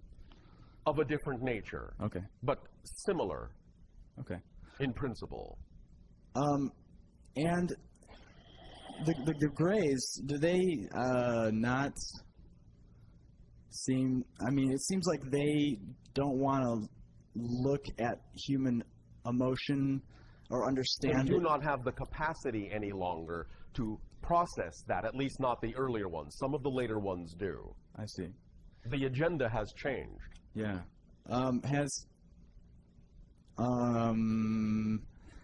It seems to me, this is my impression, correct me if I'm wrong, but they have had the, I guess, opportunities to relate to humans and try to understand more about the emotional process, but have avoided it. Is that correct? Once again, I will repeat, because what you have just asked is actually the same question in a different clothing. The idea is they have over time made adjustments in the recognition that adjustments needed to be made in order to communicate with the humans of this reality in a more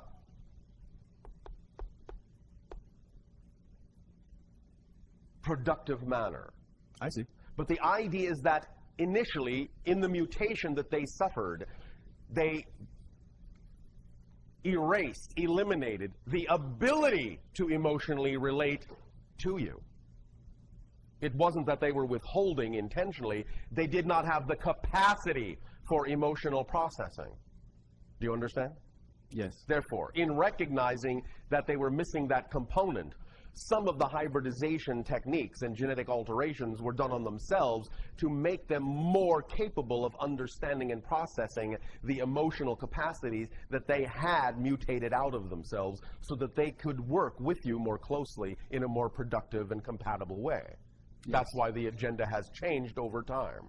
Okay. Well, I thank them for their adjustments and, and communication, I suppose. Yes. Thank you. And I guess on a final note, I was wondering if you could share with us about how old the Essassani civilization is and what types of changes have occurred since its conception to where you are presently, what you've learned, just in summary. I know it's a very large topic, but we were much more similar to your civilization at one time in terms of the way our culture functioned. We were allowed to develop and evolve through a variety of historical epochs, so to speak. The idea, of course, is that we were always harmonious in general, but we did experience certain kinds of negative phenomenology early in our history that we were given an opportunity to transform. The idea, in a sense, is that we are about 3,000 years ahead of you. You understand? Yes. Functionally speaking. Because even though you might think our dimension is only off by a vibration of 300 years, we are, in that sense, operating at a dimensional frequency 10 times faster than your own. Okay. So the idea is that we used to have what you would consider to be simple technologies, things like sailboats and such. We used to suffer from disease. We used to have corporeal sex. We used to eat. We used to sleep. Oh, okay. No more.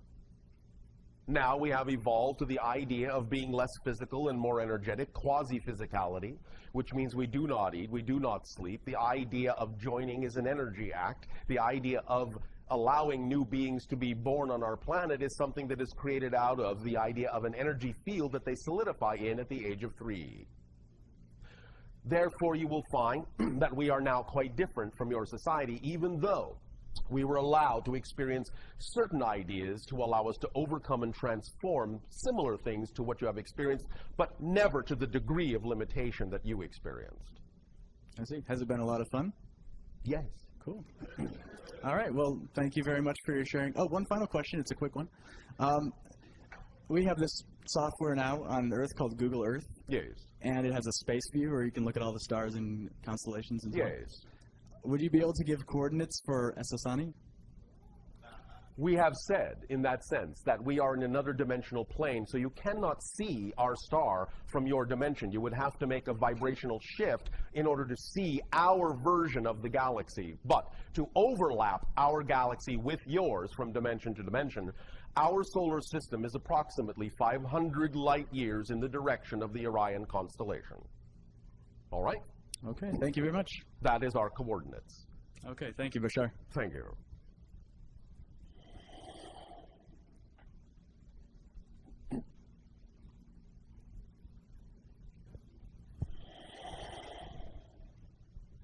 Hi, Bashar. And a you good day. First of all, happy Father's Day. We thank you. And thank you so much for the sharing today, this weekend. I had a question. I recently saw a researcher named David Jacobs who does hypnotic regressions. Yes.